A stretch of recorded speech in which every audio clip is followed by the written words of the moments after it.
hit it with more energy, I dog. know, I'm sorry. Rolling start. Everyone, hello. Hello, everyone. Welcome to the stream. Here's me, Holly, and here's Wes. Yo, Say hi, Wes. hello. Hi, it's the artist commentary Yes. stream. Yeah. I grew up watching a lot of DVDs. Can we swap these so we look at the book and not these people talking to us? Sorry, I love You mean guys. switch? The screens? Yeah. I want to get in on this book, Yeah, hold dog. on. Have you seen our book It's yet, gonna Holly? take a second. Oh, sorry. Because I'm only capturing this window. Okay. Never So- mind. I wore my glasses today so I can peer down the sights here. But I can bring it on this window if you want to look at it on this window. That would be great. Okay. Sorry. Hold on. Hey DB5_524. And someone said a tad quiet. Turn your speakers up, dog. No. Well, I will turn it up here because we're far away from the mic, so. I'm also sitting by an air conditioner that's like blowing air. Yes. Sorry about the air conditioner. It's no, hot. I'm not. Could you imagine if we were doing this without an air conditioner? It would be terrible. Hold on. I'm moving. It should be a little bit louder now. Please cool off. Yo, mic check. Mic check. Yeah. It should be, if I turn it up, it should be fine. I don't know why the light's turned off on my mic. It should be. Uh-oh. It's okay. Have you ever seen me and Kayla stream? This is how we start. This is the tradition of how we start every show. Oh, yeah? Yeah. Every time? Rolling start. Yeah, we just roll into it. Look, you think it was going to go smooth? We're streaming. It doesn't work that way. How's everyone doing? Are you doing good? Every time it's always broken, said Kayla. Dude. Yeah. It's like we're driving the beater of streams. Oh my god. It never works, dude. The beater of streams. Yeah. Oh yeah, we jumping into it? Oh, I mean, hey, what's up? I feel like your little helper. Can they see us? I'm trying to scoot. I'm like sitting on a box. They can see you. I know. I'm sorry. No, I love it. I usually don't stream with more people, so. We have friends, IRL. Yeah. Okay. So we're gonna do like super professional. Well, it's Melissa. Hi, Melissa. Shout out to Melissa. I'm gonna have a sip of this. This isn't very good. No, it's great. They're warm, truly, on a hot summer day. It's not good. 4 or 5. So I grew up watching a lot of DVDs, and I only had like 4 DVDs. So when I say I watched a lot of DVDs, I mean I watched the same 4 DVDs. And after a certain point, you start watching them with like commentary and shit. And I was like, I want to do that. And then on YouTube, I watched a lot of people go through their notebooks. I watched a lot of people critique their own art and kind of have thoughts like, what's the process? What are we doing? And I was like, I want to do that with my book. Yeah. So I'm glad you're here to do it with me. It's behind the scenes. BTS. Yeah, so that's kind of what I wanted to do. I wanted to dive in. I wanted to talk about the book. I'm glad you're here because you did a lot of illustrations. I did, yes. And I don't know if you know this, Holly, but when I grew up, I like wanted to be you, and I loved. I don't know why. I love your illustrations and art like so much. So to like get you kind of a big get for the book was Holly Conrad's illustrations, especially like your monster sketches you posted. Back in the day, like, I don't know, like 2014, probably even earlier than that. Like 2012. Because I graduated 2012 high school, and I was like, oh, I want to be you when I grow up. Oh my god. So huge get, and I was super happy to see like your art here, and it was kind of weird to oversee it. Be like, actually, can you draw it like this? Yeah, whatever. But you came through, and it's super, I had fun. Super awesome. This was the first drawing I did, wasn't it? Yeah. Oh, no, the other one, the one on the dark background. I stole a bunch of your doodles from like Instagram and photoshopped them into into my own photos, which I should have. I probably have them somewhere. And I was like, I was thinking we could do something like this. I know there was one where Chun was like reaching up in the ropes of the wrestling match, and you had like a guy playing xylophone. I was like, he's like a monster, like gonna get him.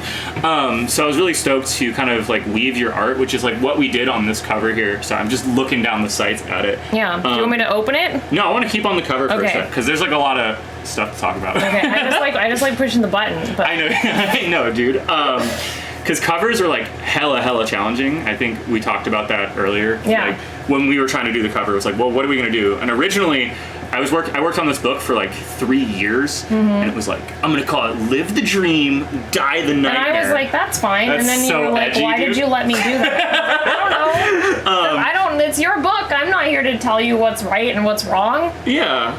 I'm just here to do some art, Kayla. Friends gotta call each other out.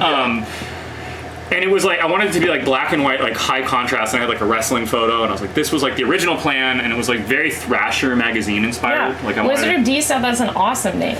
Well, these are all references to shit. Well, sorry, there's like my mind's going in all kinds of directions. That is a Ramshackle Glory / Pat the Bunny album that I really like. A lot of my stuff is like musical reference stuff, and kind of keeping with the theme, because I feel like this was the ending of season 1 of the zines and stuff. All those zines were one word. It was like disposable, instant, absolute, like all that stuff, and it felt weird to jump to like 2 full-ass sentences for the title. It doesn't feel like a consistent ending. Fair. So cutting it down, and that's like also a rule I have with Instagram. Like, don't you want to post sad song lyrics on your Instagram all the time? It's better to just cut it out to one word. And it's like, that's true. No, we're sad. No one else knows. I don't think I've posted sad song lyrics since I was like 14. Never too late. We could always come back to it. I think I have a drafts folder full of Nine Inch Nails lyrics to my photos. This is like a little like small spooky Saturday gathering here. We're just a little bit. We're wearing our matching bandanas. We're getting spooky. But sorry, about the book, the cover was really challenging, and we went through a bunch of different ideas. Like that first one of it being that dude getting choked kind of was in my head, but we split it. Right. And then we had that photo of Lauren that I wanted to work with all the puppets like hanging down. I like that one. I do too, and it was like the photo itself was shot like a full picture, and I kind of had like Metallica's Master of Puppets or like Iron Maiden's what is that? The Number of the Beast, That's where right. Satan's pulling the strings. And but I didn't want to draw on that picture too much because it was already so busy. I liked it by itself. I didn't want to touch it because it was too good. I think that's my favorite photo I've ever taken. It's amazing. Try to compliment myself. But like, it's also like the full photo is like a full page. So we tried scaling it down, and it was like, this just looks weird. Like the background never worked. Then I didn't want to put like text over it. I didn't want to put like any text over it because I didn't want it to. That's the thing about book covers is they need text. It's got to say what it is, or else it would be hard to sell that one. So that kind of came back to this one, which I like too, because it's all 3 of us. Which it's you, me, and Laurel, who did a lot of graphic design in this book, is the cover. So it's cool. It's kind of like a fun, like, look at it, the gang's all here. And then Snake Monster. And Snake Monster. And Ghost. Which represents our most inner fears. No. Also, the pink and green works really well with her makeup and your monster. Did you match the tones to like her makeup, or how did you get that pink? Yeah, I think I did actually. Sometimes I like go through the picture and just like take colors from it, or I just do a totally opposite color. It works really well, and I'm super happy with this cover actually. And I like the I don't think the ghost was there originally, but I like him a lot now.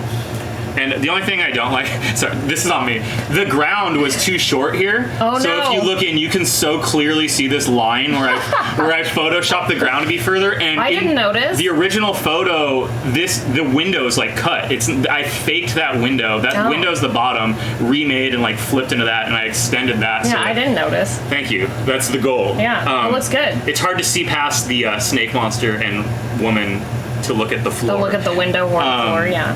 So yeah, I thought it was a shrimp. Yes, it could be a shrimp. Yeah. I love that cover, and I actually recently, I don't even think I told you that, I recently did a huge print of this for my house. Oh, really? For my own personal. Oh, that's awesome. It's a huge achievement. We did a fat book, dude. Yeah. How big is the print? I want to say it's like 34 by something. That's like a poster. Yeah, it's the biggest size frame I could afford right now. So you want to pop this bad boy open? Yeah. Was it that? Do you think we should have put Laurel's name on the front? You put it inside. It's fine. You want to take a swing at that last name? Kiersgaard. Kiersgaard? Kiersgaard. I have no idea. Kjarsgaard? Charizard. Maybe it's Yarsgaard. The K might be silent. Okay, did those buys line up to you? I found out in Photoshop you could, to snap the grid. Oh, yeah. I had it turned off for the longest time, and I couldn't figure out how to turn it back on, so I think I did that freehand. And I also like the font they used with just that bevel and emboss. That is a it's like an Instagram targeted ad for a bunch of preset Photoshop settings to make t-shirts. Oh my god. Which is how I make all these t-shirts that I'm wearing right now. But I used that, which I don't know how we lined that pink up. I was just like, damn, pink cool. works. And then you did all these little doodles, which I also stole from another photo in this book. Dang, the gang's all here. Look at us on that title page. Do you want to go next? Kayla put the link. Thank you, Kayla. I was going to do that. Wow, if you don't have the book, you can get the book. If you don't have it, it's right there. I'll ship it to you maybe tomorrow, depending on if it's too hot. Yeah. It might be too hot. But yeah, here's the next page. These are our artist photos. Yeah. So West, I think I just told you one day, I was like, I wanted to do a yeehaw photo. Well, the original idea was we always wanted to have like I wanted to do 2 artist photos. I love the artist photo. I think it's really funny, and I don't show my face in my art like a lot. Yeah. And then originally I was gonna draw you, and you were gonna take my picture, which would have just been so bad. Like it would have been. I'm not good at like taking good-looking pictures. Have you seen my drawings on the Friday show? It's like they're borderline insulting. They're funny. It's like, yeah, this is how you perceive me. Yeah. Thank you. Like a blind contour. So I think this was a better idea, and then. Kosher Pickle asked, how much of the book purchase goes to the cartel? As much as they're gonna shake me down for each week, dog. But then we kind of shifted it around. We're like, what's your artist photo? And you just said you got this yeehaw shirt. And I was like, oh, 100% down. And I built this little set. I've been trying to get into the set building stuff. That plant's just a fake plant that I have up here because I can't grow any plants. It's over there. And I went shopping to absolutely every thrift store to try and find you a toy gun. And it literally wasn't until yesterday I was like, why didn't you just draw one? Like, why didn't... Well, it's so obvious now, but it's I know. like I should have just drawn like a cartoon one. And yeah, I tried to buy a toy gun, and this lady at the toy store was like, we don't sell those. And I was like, oh. She's like, because of school shootings. It's like, oh. I like how though you asked her, and that was the response wasn't like, I don't know, I feel like that's just a very dramatic response. So it's like, okay, so you can't buy a toy one, so what are you supposed to do, get a real one? Yeah, it's America. I love your facial expression in that photo too. It's very like... It's very sassy. It's kind of eyes on the prize. Yeah. I like it. And you cut those clouds out with me. We built this whole set. We made a whole day of it. Do you still like this artist photo? I love it. I think it's great. Jury said that's a very Seattle response to looking for a toy gun. Yeah. No, I think it's awesome. I love it. I had fun drawing the little fun colors, cacti and the sun, and I think like I just had that outfit as just a fun thing to have, and it was I'm wearing the skirt now. I just needed. I figured it was a good way to showcase a fun outfit. It's kind of like a cosplay, like a hee-haw cosplay. Casual cosplay. Yeah. Oh, and also a funny loop around to that story is I gave that holster to Sweaty Bear, and he now does keep a real gun. And he's like, this is awesome. Nice. It's got a really funny safety feature on it. We'll get to that later. Yeah. I know, Jury, I really did need a cowboy hat with it. I thought about it, but I think neither of us had a cowboy hat. Look at all those chickens! Well, a cowboy hat would have been cool, but it also causes issues with the lighting, and it would have cast a shadow over your eyes. That's right. DB524, thank you for gifting a sub to Kosher Pickle. Thank you. Thank you. What would we do without thank you, Kosher Pickle? Whoa! Apparently the wall got too hot, and my like entire shelf just fell off the wall. Do you need to check that out? Nah, there's nothing important on it. That's a big spill, dude. I think it just got too hot. It's so hot. Well, is that window open? I don't know. No, I'll go check it. But the only thing on it that might spill is like I have ink and stuff on it. Okay. Like I know that can spill. Be right back. Let me know if you need help. No, it's fine. It just got too hot. This is what happens. Did that glass break? You good? Nothing broke. It's fine. Okay. Yeah, it's all fine. Yeah, so I love this picture of Holly, and I love the cowboy heart. Even my cloche broke. Whoa, what was that? Oh, it was another sub thing. Oh, okay. Woof. Sorry, I'm having a mild you good? Oh, no, it's fine. Yeah, that was a big shelf that fell off the wall. I'm telling you, it's the heat. I didn't know that could happen. Oops, was that another one? No, I just fell over again. I'm sorry, it's fine. It just fell over. It was a ghost. It was a ghost. Oh, DB524 gave us some bits. Thank you. Thank you for the bits. Promise we won't spend them on weed. Yeah, that was the Jonathan Frakes. Yeah, I know. I think it was just the heat that caused it to fall off. Oh well. When in Rome. Anything else you want to comment on your sweet yellow rope that's different sizes on every piece? The yellow rope's great. That was we decided that we wanted some yellow rope around it. I like it. It's very like Toy Story. Well, the issue with my camera is I shoot 11 by 17 photos. Oh, yeah. And I've had to adapt every single photo for the sizing of this book. Oh, yeah. That's why. Wyvern of Winter, thank you for subscribing. Thank you.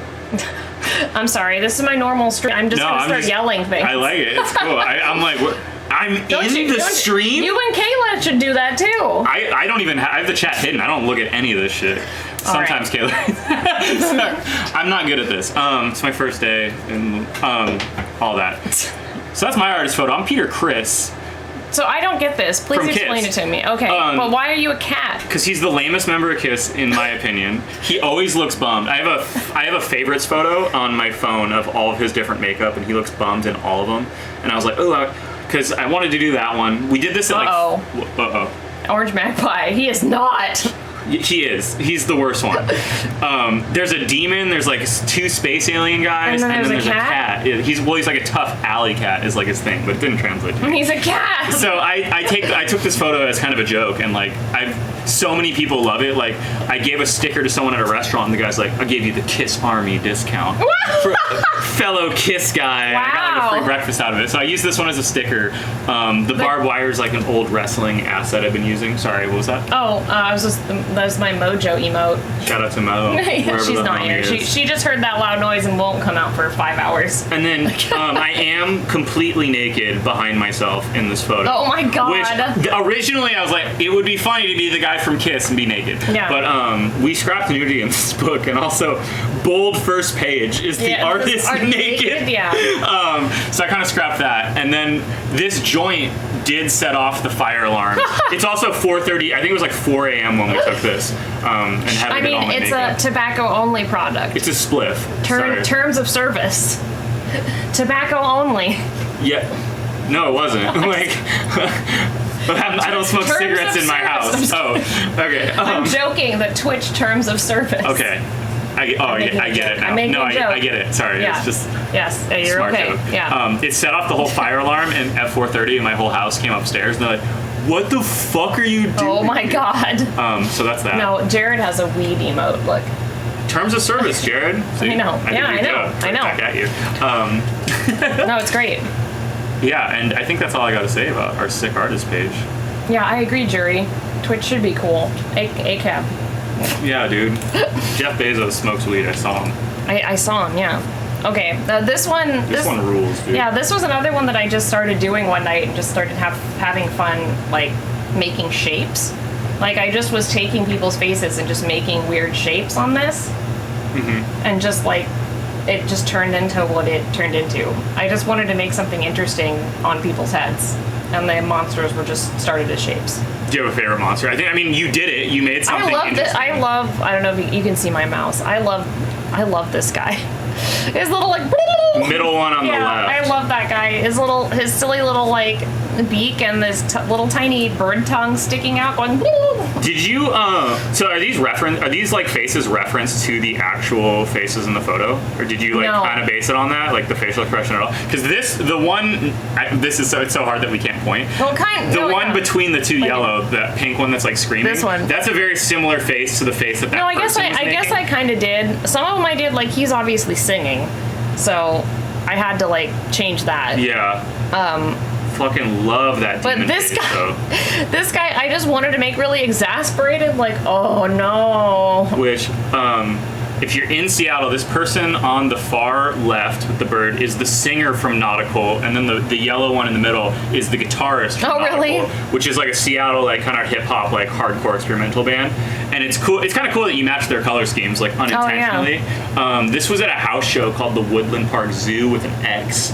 Machine Girl was playing, which is the wildest, extremist, like, drum and bass hardcore band I've ever seen. I wouldn't enjoy any of this. With that attitude, you're not going to enjoy anything. Yeah.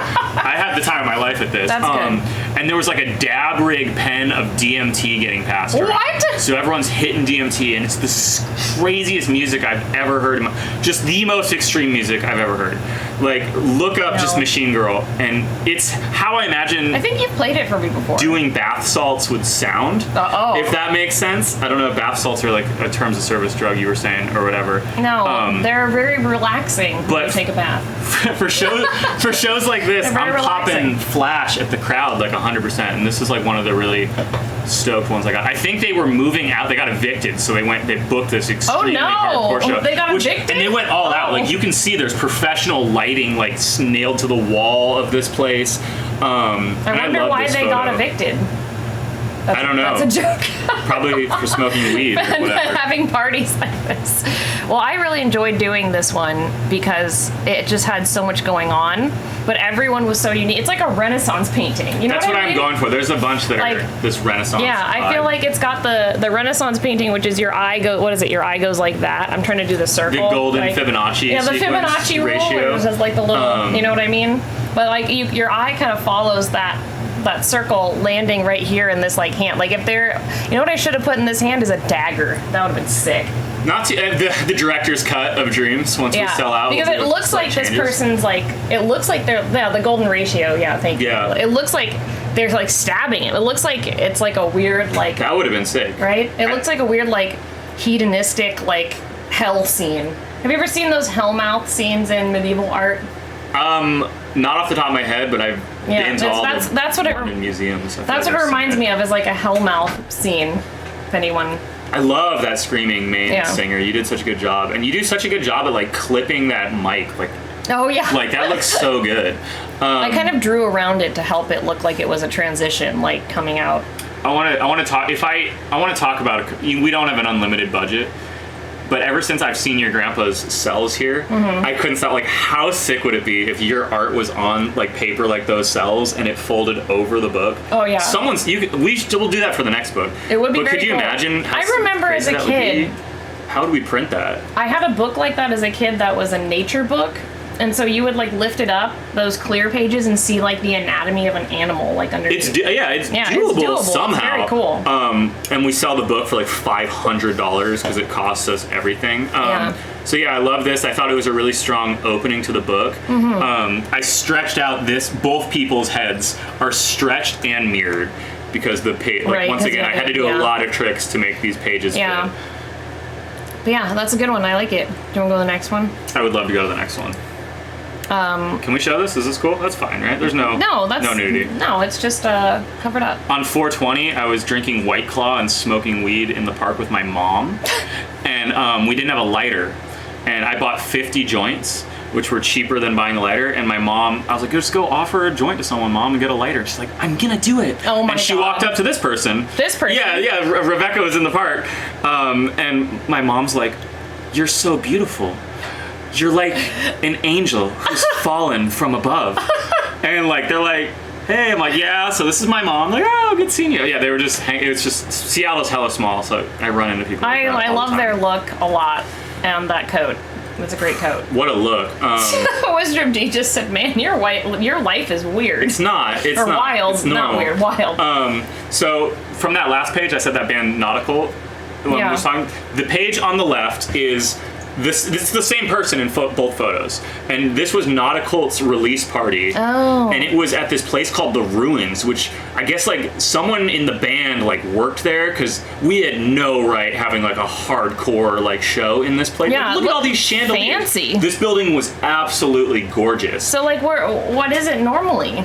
I have no idea. I heard it was like for weddings and shit. So it was a venue. I've never been back. I've never been there since. It was just for this. And for the last song of this, I'm gonna look this up. I want to see if this place is like. They had people doing silks. They had burlesque acts coming out, which is where I shot like a bunch of my early like latex mask stuff. And I was just pointed my flash directly at that and fired like as much as possible. Oh, we just got an order on a Etsy store for Dreams. Thank you so much. Yeah, do it right now. I can't wait. Wow, live on the air. Live on the air. You can clearly see Laurel worked on these pages. So I didn't do any of the Photoshop on these, but she kind of stretched those heads, which I think gives like a fun perspective and like draws us in. And then it is a wedding venue. It's a wedding venue. Okay. What? Yeah, we had no right being there. And it was insane. Yeah. One of the best shows I've ever been to.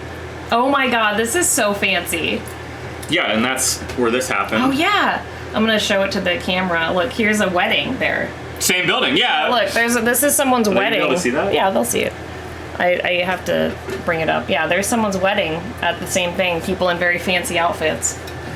So that's another one of my all-time favorite shots is them upside down. That's cool. And that was one of the first tests I did limited run skateboards, and that looked super sick on a skateboard. Yeah. Because I've also played with flipping the perspective and having that photo be upside down. It works in all kinds of ways. That's neat. And then they wanted to shoot me, and we finally made it happen. And this was their shoot. I really like how their skin kind of creates like that S shape. Yeah, it's pretty. It's very pretty. And yeah, I think Laurel did this spread originally. Laurel and I did like half and half of the graphic design, and she had the pages flipped, but I just didn't think it printed well. So on that little corner you see on the right page, you can see part of the photo because it was supposed to be part of the fold.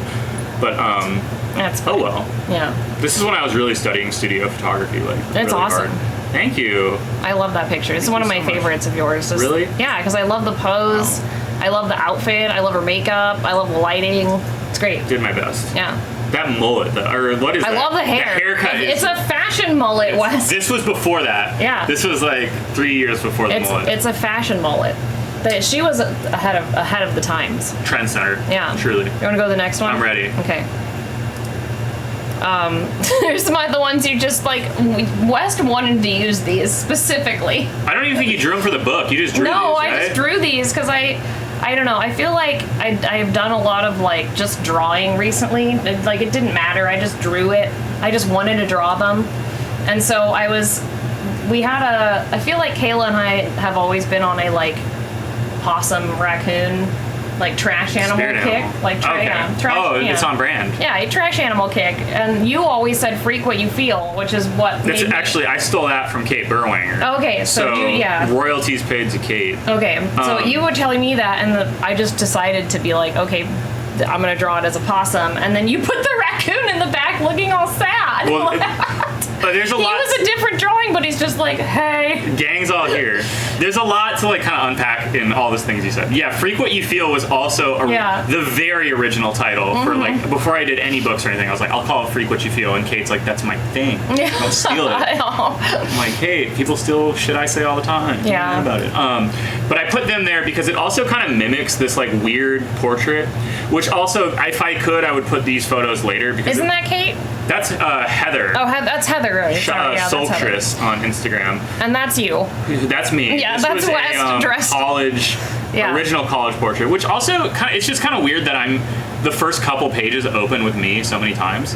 Like I'm featured so heavily in the beginning. And it's just such a shitty photo. Like that photo. This was like one of my first times using Photoshop, and it just looks so bad, but I kind of like it. And I like that the what is it? The raccoon, and what is this guy? It's a possum. It's a possum. Yeah. I like that they kind of mimic us. He's got a little butthole. I wouldn't call that little, especially size proportionate. Wow. I didn't think about that. Now I hate it. I love it. Yeah. Which I used to call that photo "Help Me Out." So when did you take this picture, or when was it taken? Dude, that was. I have no idea. That was a long time ago. Okay. That's fun. And my makeup's based on Marilyn Manson. Whoa. And we broke it because I'm not fat and washed up like Marilyn Manson anymore. I was going through some shit. And Heather did all that makeup. She doesn't actually have that cobweb tattoo. Oh, yeah. No, I saw. Those are applications. Yeah. She's got spikes all over her face. I have portraits of both of us individually. And also, we went out for dinner like this after, and no one said anything. It was like, we weren't even probably the weirdest people in the restaurant. It was here? Where did this was in like Queen Anne. Where'd you go to dinner? I have no idea. Some dumbass. I was like North Star. Like no one would even care. Yeah, like, I'm not even the weirdest person here. Yeah. Closely. Yeah. I don't think I would have changed that much with these. No. I like this page. I just would have put it a little later in the book. I like it. I think it's funny. I like these guys. I like that you wanted to use these guys that I just drew. I didn't draw those for the book. I drew them for fun, and then West was like, I want to use them. So I remember that raccoon was like kind of a pain in the ass to clip in there. Oh yeah. Because you had these like backgrounds. Yeah, they weren't made to be together pieces, so it would have been hard. I'm grabbing another Truly back here. I'm getting drunk on the stream. Uh-oh. Another shelf down. Another shelf down. I can't believe my shelf fell because it got hot. Ooh, look, it's Emily Parker's page. Yeah. So this, another very early Photoshop. I just really liked making a spooky snake for her. I just wanted to make a spooky snake, and I thought it looked cool. I like it.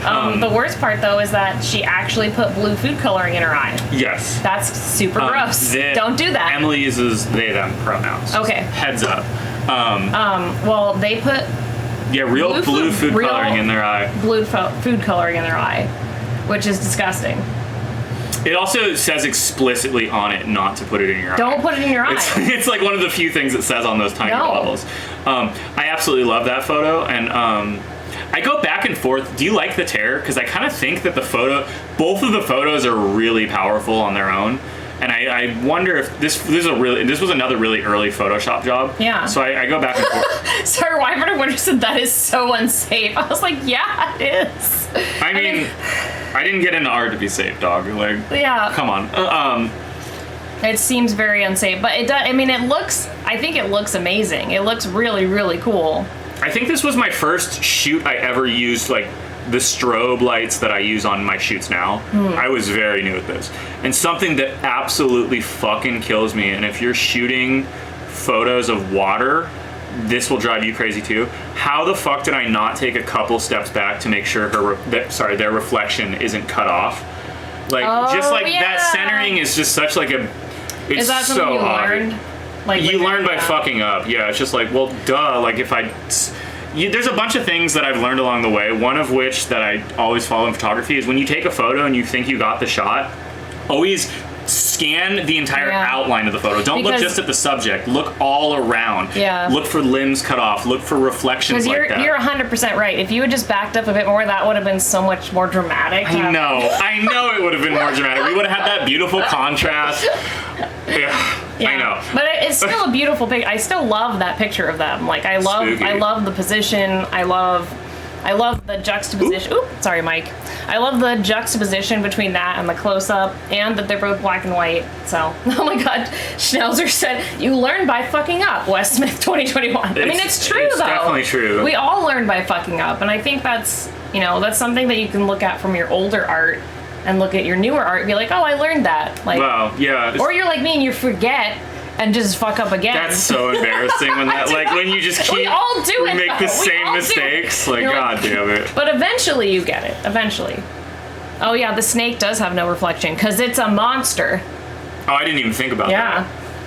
It's in a different dimension. Like, what if our world is the other side? We should have flipped it. Was it not? Yeah. I love, you have a use of crowns in a lot of photos. I love know crowns. You do. And I love them too. I love your crowns in particular. They're always like these spooky, longer ones. Mm-hmm. My love of crowns actually came from, and Kayla will appreciate this, from Hellboy. Because I've seen the last 3 minutes after. Not the movie, the comic. There's a comic now? There was a comic. It came from the comic. But Mike Mignola did a lot of crowns on Hellboy and a lot of the characters, like in the covers and stuff like that. And I always loved that. I thought it was very, very cool. So I kind of was inspired by that back in the day. It works on a different note as well of crowns. Royal was the last book. That's right, yeah. And when I laid out this whole book, I tried, which I think I should comment on it now earlier than later, I tried keeping a color flow go, so you'll kind of notice, like, I think the next page should be blue, or some other color scheme like that, going from red to blue to blue to blue, etc. So I think, we went from gray, and then we're going to pan over to a different color. Also, you can kind of see the makeup on their face. That's everyday wear for them. Yeah, you told me that they just wear that makeup all the time. Freak what you feel, baby. I think that's cool. That's just a lot of effort. Like, and also, like, I feel like I have bad allergies, so if I wore that makeup every day, like, my eyes would just weep. I would just be weeping. Dude, I just got an air purifier. It changed my life. Yeah, I'd just be weeping. Next level. I don't have that in me. I don't either. I don't know. It's just not, but I'm glad that some people do, because I like seeing it. I think it's cool. Yeah, it's not too late. You want to go next? I'm ready when you are. Okay. It's my butt ghost. I love butt ghosts.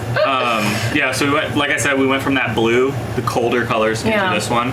This is the secret underground Stumptown Labs. Is it? Yeah, this is where I want to go there. You can't. You can't? No, you have to be. This is where they teach. So if you work at a Stumptown coffee shop in Seattle or maybe Portland, you go to this. This is under their headquarters, and this is where they make sure that you can make coffee that's up to par. I want to do that. And also fun, if you've ever listened to the band Moto Pony, which is kind of like a big deal now. I think their singer and guitarist Tim something. Oh, really? And he used to work there before he quit to be in this band full time.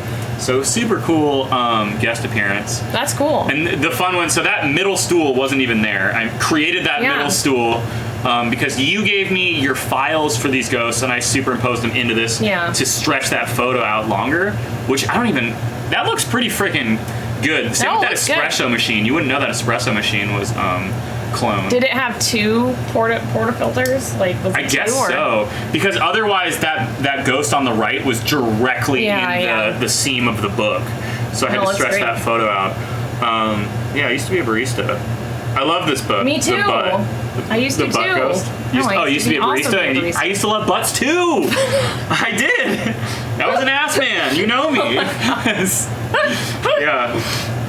I saw your YouTube. That's why I romance Garrus. Yeah. Oh, look at all those chickens. Disney, thank you for subscribing.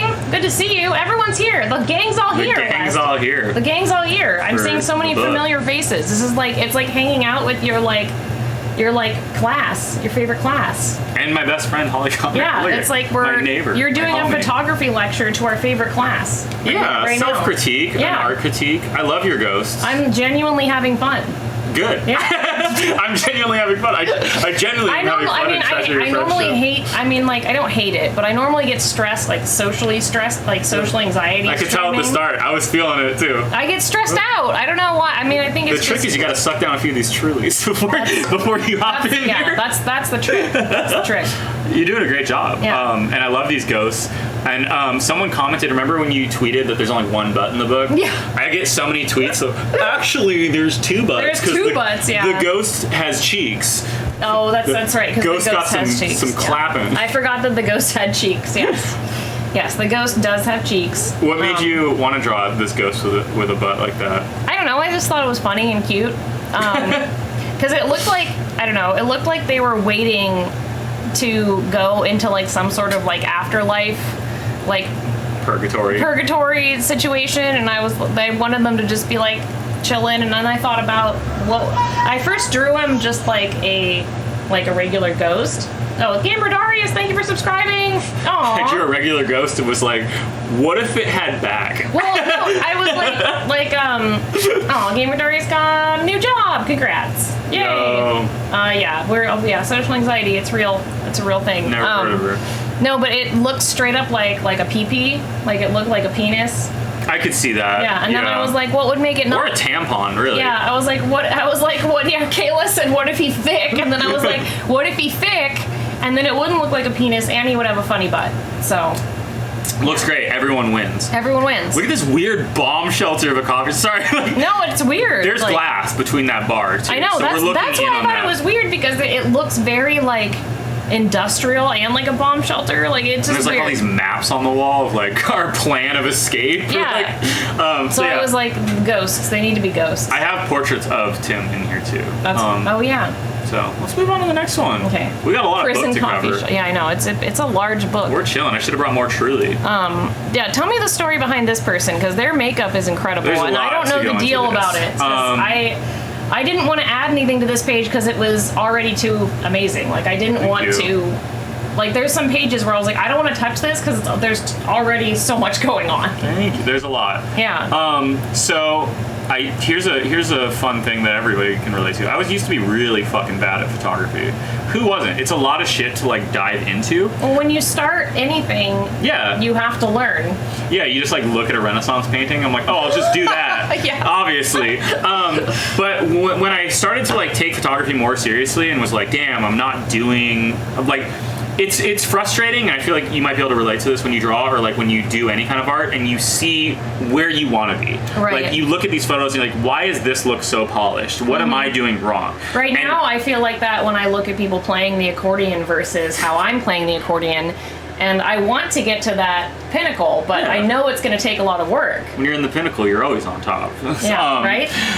So what I did for that was I kind of went hard on YouTube in a way that I never have done since, and I found this dude who's photos in color, and his name's Ed Gregory. He's like a British dude, and he had an entire free Lightroom tutorial, which Lightroom is the program I use, and literally every day or every other day I would watch the video on. He went through tool by tool, slider by slider, and then I would go shoot photos kind of similar to what he would do and try and incorporate what I learned in those videos. And for the final, like I gave myself a final because I'm in school now, but I wasn't at the time.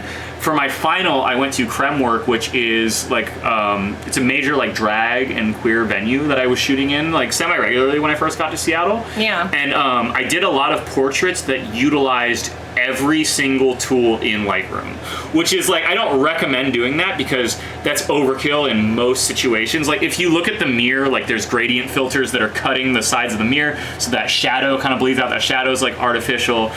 This photo is kind of a weird example because this is two photos compiled into one, and Laurel did this, who's not here right now, but did a lot of graphic design. So I mean, this one looks amazing. The original photo that most of this is this person who was going by Shambles at the time, and I think Shambles is such a Shambles good name. is their drag performance name. Shambles and Mercury Divine is in this black suit, which you would have loved because they had a crown made of like crayons. No, it had paint in it, No. and they would mash the paint, and it was UV light, and then they were glowing in the paint while they were like breaking this crown.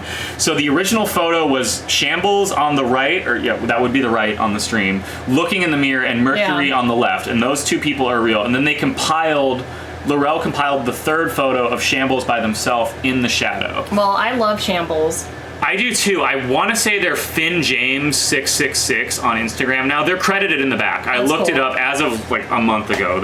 They're one of those people that changes their name. Yeah. Amazing makeup artist and drag artist. You can tell. I mean, it looks airbrushed. Like it looks incredible. I'm sure. I think it was. Yeah, it looks like it is. I'm upset. Or it's very well blended. They moved to like Colorado, and I would have absolutely loved to photograph them again because their performances are incredible and their makeup work. I mean, it looks like they sculpted that mask. They did too. Yeah, like that full mask. Like that's really cool. They go insane with the what's it, practical effects and masks. They'll give themselves fake limbs and stuff. That's awesome. They go wild, and I think they're in Colorado now. But yeah, they're in the credits of the book. Look them up, and very cool. That's this page. Yeah, it's Kremwork. Yeah. Kremwork Kids. This was another early one that Laurel did. I love it. Should we go? Yes. Okay. Sorry, I'm ignoring the chat just because I get distracted by it. Yeah, I'm checking the chat. Don't worry, I'm good at it. Here's Laurel. Exxon is also their musician name, who is a noise artist in Canada and also did a lot of graphic design in this book. And I found them. They popped up in my like people you might like on Instagram. Like I'm pretty sure we're following each other, but they at the time they had something that was like selfie enthusiast or best selfie something. I was like, we'll fucking see about that, dude. And I was like, damn, this person has a look, and like it's super rad. I love their facial structure and makeup. And I started following them, and then I used to, before borders were closed and shit, I was in Canada like every other month. So this was in Vancouver. I reached out to him. I was like, love to photograph you. So we just did some portrait sessions, and this is in their music studio. And there's just like a random car seat in there. And then before van seat. We shot like a lot around the city, but my favorite shot, which is the cover of the book and the shot on the left, was literally us walking by this pile of like trash and tarps, and that chair was there. Really? And I was like, just sit there and smoke some cigarettes. Yeah. Smoke some cigarettes out of your one hitter for your one hit you know what I mean? Out of. I don't think you have to. I don't think they'll catch us for terminal service. I think it's okay. Cool, because it only gets worse from here. Jazz cigarette. It's okay. And they sat there and took a couple hits, and like that is like one of my favorite portraits I did of this trash queen in this huge fur jacket. And then I told Laurel I wanted them in the book, and this was like. Was that their just normal outfit, that jacket?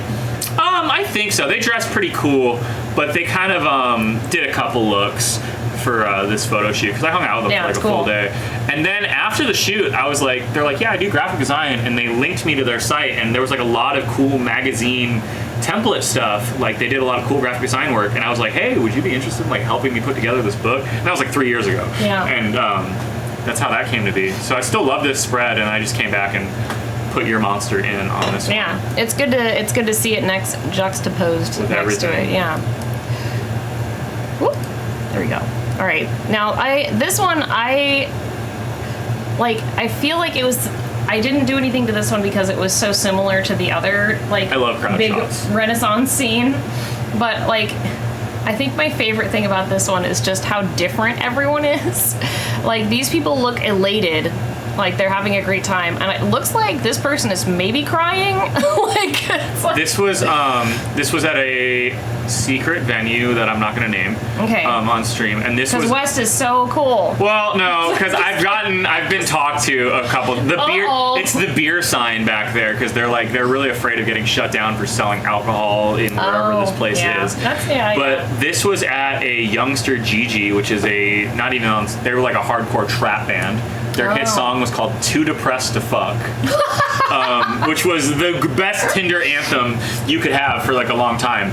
And my uncle, who is also an amazing political photographer, and like you told me I have a lot of advice that he says that really sticks with me. And something that he told me, and I say this advice to like everyone who's trying to shoot shows or like get out there and do stuff, 90% of the time, if you turn around and shoot the crowd at an event, they're more interesting than the band or the subject. Yeah. And this was also early when I was in Seattle. So I think I had an 11x16 lens on a crop sensor, like Canon Rebel. And I was just ultra wide popping. Like I'm like touching these people when I shot this photo. Yeah, that's that pre-COVID closeness. This is going on now, baby. We're back. But also, if you look in that top left corner, very barely, you see that beanie hat? Mm-hmm. That is Mario Castellini, who you drew, who appears later in the book as a rapper. So this guy... No, keep going back. No. Keep going back. Keep going. He's in the back left. There. One more over. The beanie hat. Oh, right there. Yeah, you can see his beanie. He wears the beanie in the photos later. Yeah, right there. He's coming up later in the book. Yeah, right there. He comes up later. Yeah. Whoa, it's an Easter egg. Mm-hmm. Yeah. For those paying close attention. Yes, West is very cool. West 50. I don't like large crowds of people, so I'm glad that West is there to take pictures of them because I won't enjoy it. I'm producing a show. You said you were going to come. I mean, I will. I will suffer for friends. You're and opening. For art, You're going to open with the accordion. Oh yeah. This DIY hardcore show. Yeah, I can open with that. I would love it. I'm not good at it yet. Don't you? That's fine. You think any of these bands are going to be good? I mean, maybe if I just play like a really sad, like all the borscht is gone, like Russian sounding song. Into it. Yeah. Into it. This was also before I understood black and white fully, so like you can see this is kind of like grayscale. Yeah. Sorry, Melissa said, "Oh man, love the pics, but glad you're going there rather than me." And then Spectral Kitten said, "I want to go to that show." See, some people like it. Some people like it. Yeah, this was a wild show, and this was also a 2 shows in one night thing, which I went. This was in a warehouse, like under a bridge to West Seattle, which is now gone. Oh wow! And then that's after this set, I immediately drove to U District to see the Ousters, which was a hardcore band at the time. Sorry. We can go to the next one. I think that's all I got to say. Why do they like?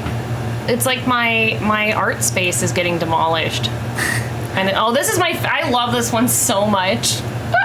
Did you see what this guy's shirt says? What is it? Can you read it to the people in the audience? Says, "Keep your friends close and your whiskey closer." And this was at a bar, right? This was at Kremwerk once again, which was that Queer Jag space. This was during PAX, which something I kind of love. It's incredible. I love shooting the convention stuff. There's just so many faces in the scene, so many people kind of out of their element. Like I want to say this was like a weird Final Fantasy themed after party or something. I can see that. And you can totally tell this dude got absolutely dragged there and is in over his head. Yes. So I was shooting with a 51.4 lens, which is like you can see in the dark with that thing. Yeah. And I had so much. I got shot a lot of great portraits of people wall hugging, wall flowering. And we saw this one later. Like we were kind of looking at stuff to shoot, and you're like, this guy's perfect. Yeah, because like. In my mind, when I saw this picture, I was like, this guy's like some sort of like secret seraphim. Like in my mind, he was. What's a seraphim? It's like it's like a high-ranking angel in like the like Requiem of like the came to World Earth of and is Angels. disappointed with what they saw. Yes, I was like this seraphim came to Earth with a shirt that and like tried to blend in, but like kind of messed it up. And like he's just really disappointed with what he's watching. He's like, "Oh man, like this is not great." These are the kind of shirts me and Kayla send each other ironically. Yeah, and Gamer Darius, the actual biblical description of angels are just like a mess of wings and eyes. Like it's messed up. So it's like that's what I. So I have the book here too. Oh yeah. Sorry, I was worried. This was one that I was worried of how it was going to print because, like I said, my ISO is cranked and we're shooting like low, but it looks great. No, like, it looks great in the book. I was so afraid of printing this book. Like this, I had nightmares about this cover because I shot this cover with a D750, which I don't use anymore, and I was like, what if it's blurry? What if it doesn't work? Great. Yeah, and I still like sometimes I get up in the middle of the night. I'm like, is this page okay? Yeah. I just remembered. Did we credit this person? No, it looks great. And I want to say that's a bouncer that's like walking by. I thought about drawing something here, but I liked the idea that it almost looks like another like monster is walking up on him.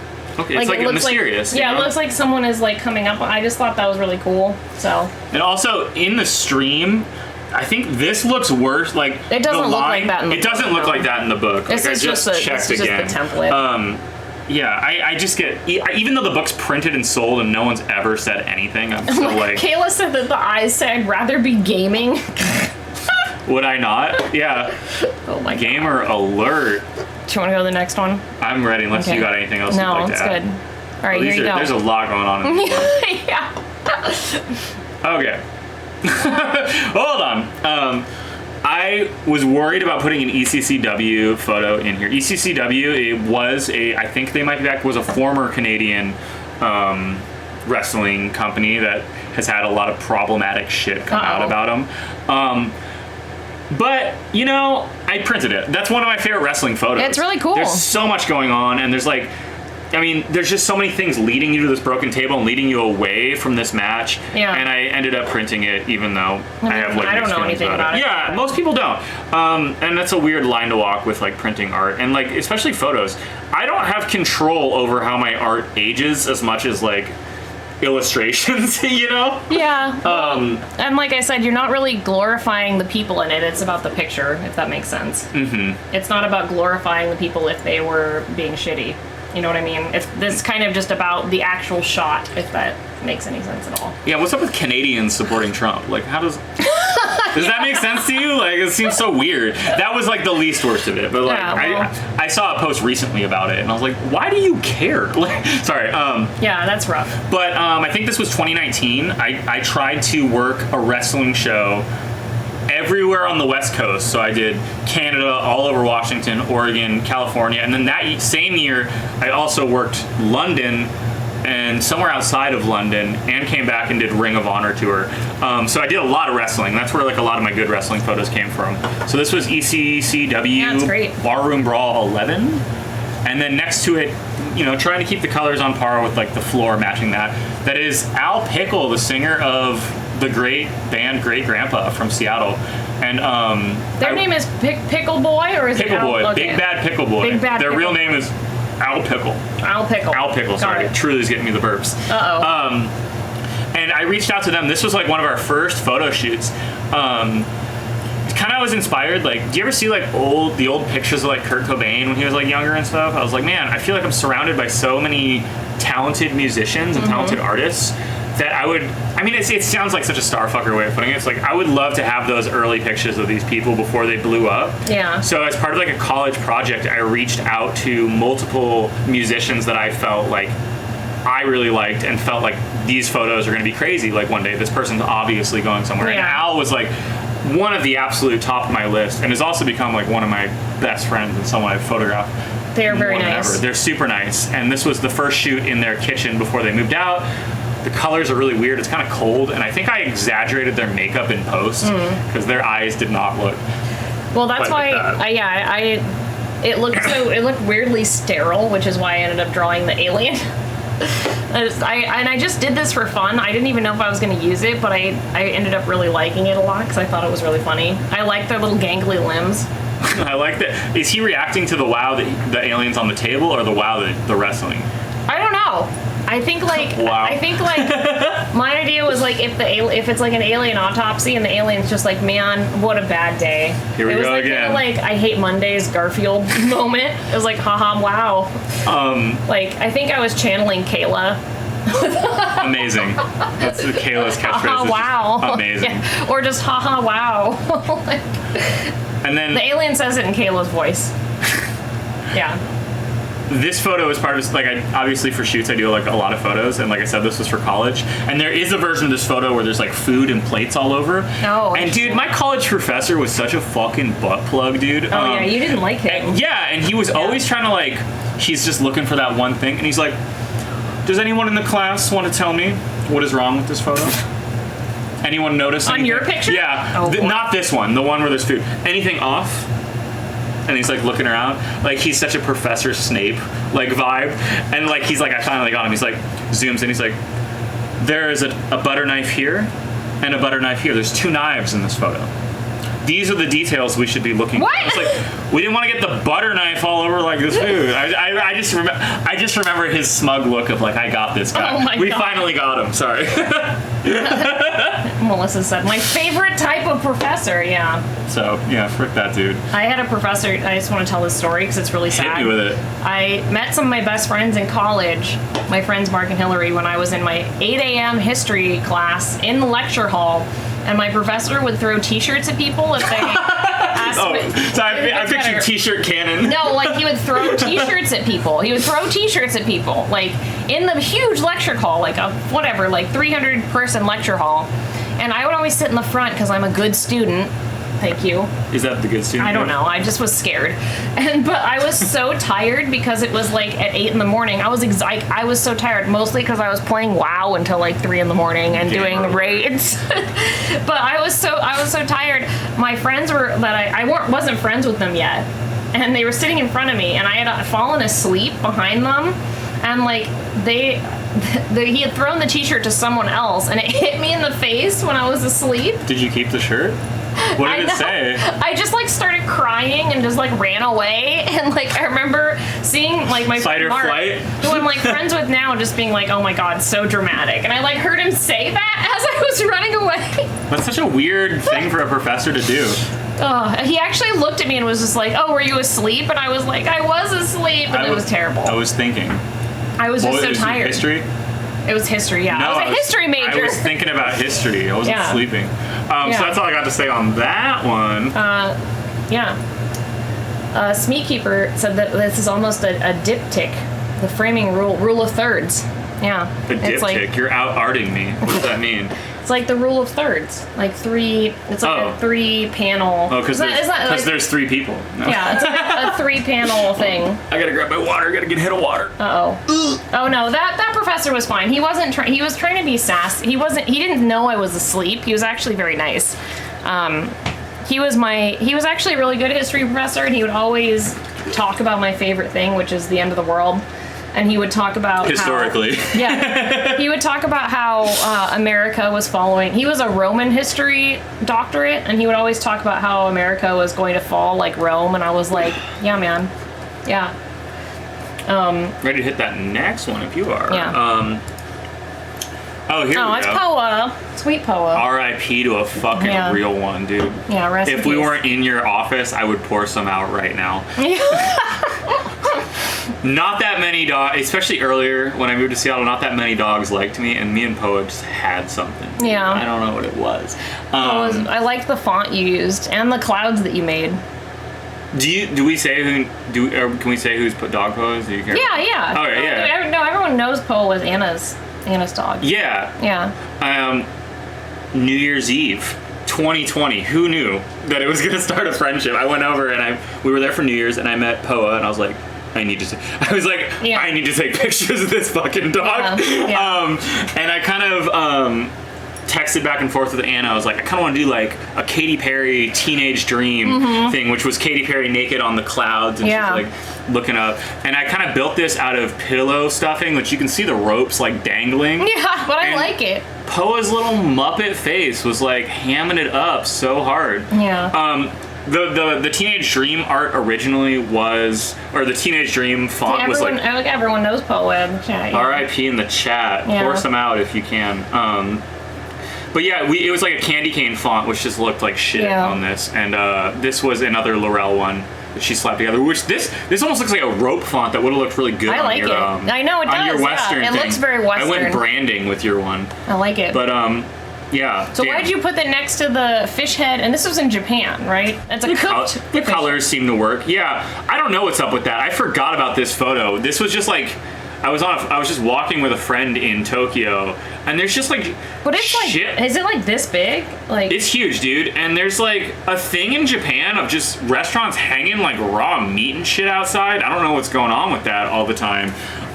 If you have the book, or you can look at it digitally, zoom in on this photo because there is some gnarly shit all over this fish head. You know, it looks like it's smoked.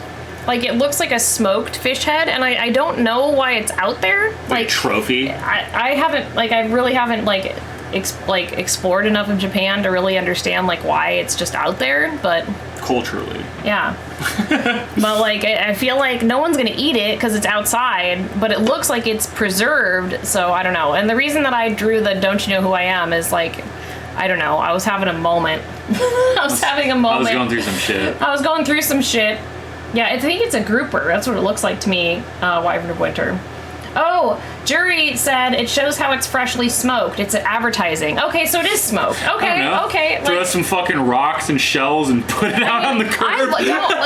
Smoked fish is delicious. Yeah. So, that's why I think it looked smoked to me. So they're just it's smoked, right here, right away. Here's its head, don't you know? I don't know which district this was in Tokyo, but yeah, I love that photo. And I found it recently, I feel like. I've been going through, during quarantine, I went through a lot of my Japan stuff and, older photos like that, and that one stuck out. We should have had some gross goo leaking out onto the table or something. It's still good.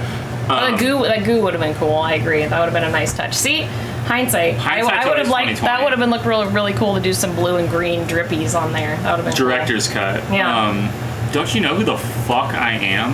Yeah. That's I want to start saying that. Do you know who I am? Yeah. That would rock. I was thinking at the time I was listening to, Dr. Ramani is a psychologist who wrote a book on, she's written a lot of books on narcissism, and she came out with a book called Don't You Know Who I Am, that talks about almost the collective narcissism of society, and because of social media, and I was listening to that at the time, which I think is what influenced I've been studying social media and art therapy. Just wrote a fat paper on it. It's crazy. It's wild. It's very clearly not good for us. Oh, it's not good at all. Here we are. No, yeah, it's not good at all. Nope. But that's a conversation for another stream. Next.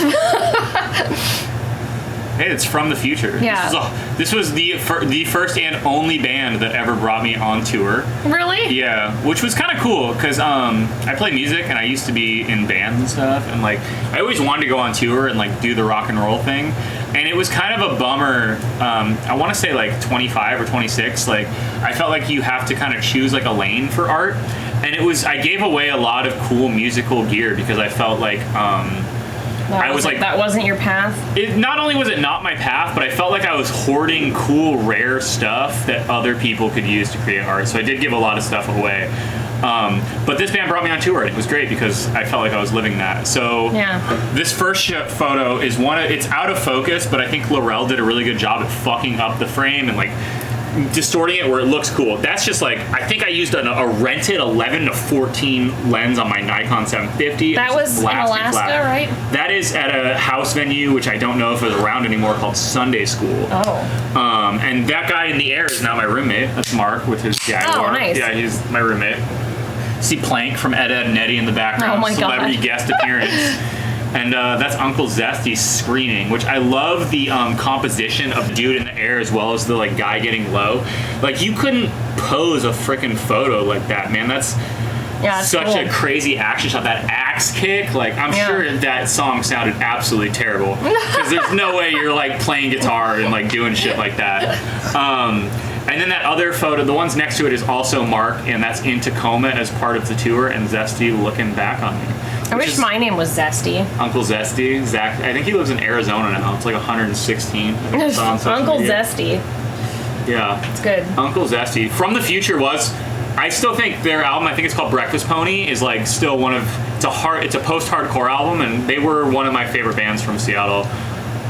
They're broken up now, that's why I say they were. But that album's crazy if you like post-hardcore. Lots of screaming. Smeekeeper said, I feel that. I'm also a former musician with too much gear. Dude, I gave away my, I had an Omnichord, which was an electric harp, and I gave that away. Whoa. I gave that away to Superco's, who's like a Seattle musician, and they used it on their album, they used it on shows. And as cool as it is, and I used it like once or twice to play alone in my room, I'm so much happier that like someone else is using it to like create, you know? Yeah, no, that's cool. It's not good to hoard stuff like that. No. Speaking of Seattle artists, here's two superpowers right here. So on the left is, I don't even know what to call this dude anymore. When I first saw him, wasn't his name Hollywood? When I first saw him, he was Raven Matthews. He was a rapper named Raven Matthews. Okay. And then he changed his name to RVN, just the letters RVN. Okay. And then he changed it to Raven Hollywood. Okay. And now, at the time of that photo, I think he was Raven Hollywood. And then now he is Rave Holly, which is also a sick name. Yeah. Those are all good names. So he's moving.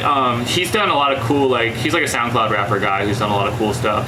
And that photo on the left was part of that series I talked about earlier of like putting my money on Seattle musicians and stuff. And I would love to work with him more. He's such a weird, like, Tom Green comedy. The Golden Book musician. thing is also great. I said jury. Do you remember the Golden Books? Oh yeah. Little Golden Books? Yeah. I wanted to have the font say Rave Holly and almost like a Disney font, but I couldn't find a way to make it not look like shit. Yeah. So I scrapped it. And the Golden Book I found on one of those free libraries and scanned myself. Nice. So that's what all those shitty ones. Nice. And the dude next to it is Jealous Yellow. Jealous Yellow? Jealous Yellow, which is like another hardcore band. The Ascot. Dude, such a great look. He is like a hardcore musician and the owner of a record label called Sifter Grimm in Seattle. And he was like really excited to work with me, which I hate when people are excited to work with me. Smeekeeper, if Kayla is still in the chat, Kayla will drop it. If Kayla is not here, then I will drop the link to buy the book. Paging Kayla Klein. If she's still, she's chasing like a hawk with a broken leg in her bathroom or running around. Dude, she's saving animals. Who knows? She's gaming, bro. Don't talk to her. She's gaming. Kayla's here. I was like, Kayla's rescuing animals running around. But this dude was super excited to work with me, and I ran out of backdrop like an hour before he came over. Really? I was doing all the Master Shake and Meatwad shit. Oh, no. And we ran out of paper, and I was like, fuck, he's going to be here in like an hour. So a lot of this stuff was like on the fly. I just like kind of lied to him and was like, no, it's going to look sick, dude. So I'm going to take a picture, and then I'm going to like Photoshop in like a catalog. And you're going to look great, dude. He's like, yeah, I want to go. Because he wanted to do it looks great. That's not a lie. It ended up looking great. Oh my god, yeah. The stress I was under for this one. Kayla's drawing spooky Scout stuff. So spooky! It does look really good, said Jury. See? You didn't lie. You were just being self-conscious. Well, I just didn't have a plan at the time. Because, what's this, like, 70s era fashion? Do you know the name of it? He had a name for it. 70s era fashion? It was just 70s? Yeah. No, it was like mod or something. It could be, mod is 50s.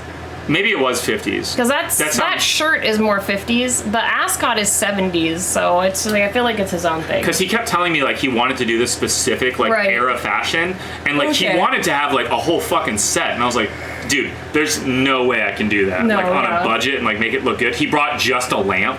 No. I was like, so it's just like on the ground or like. So I went through a bunch of. It's mod, yeah. I guess the ascot could be mod.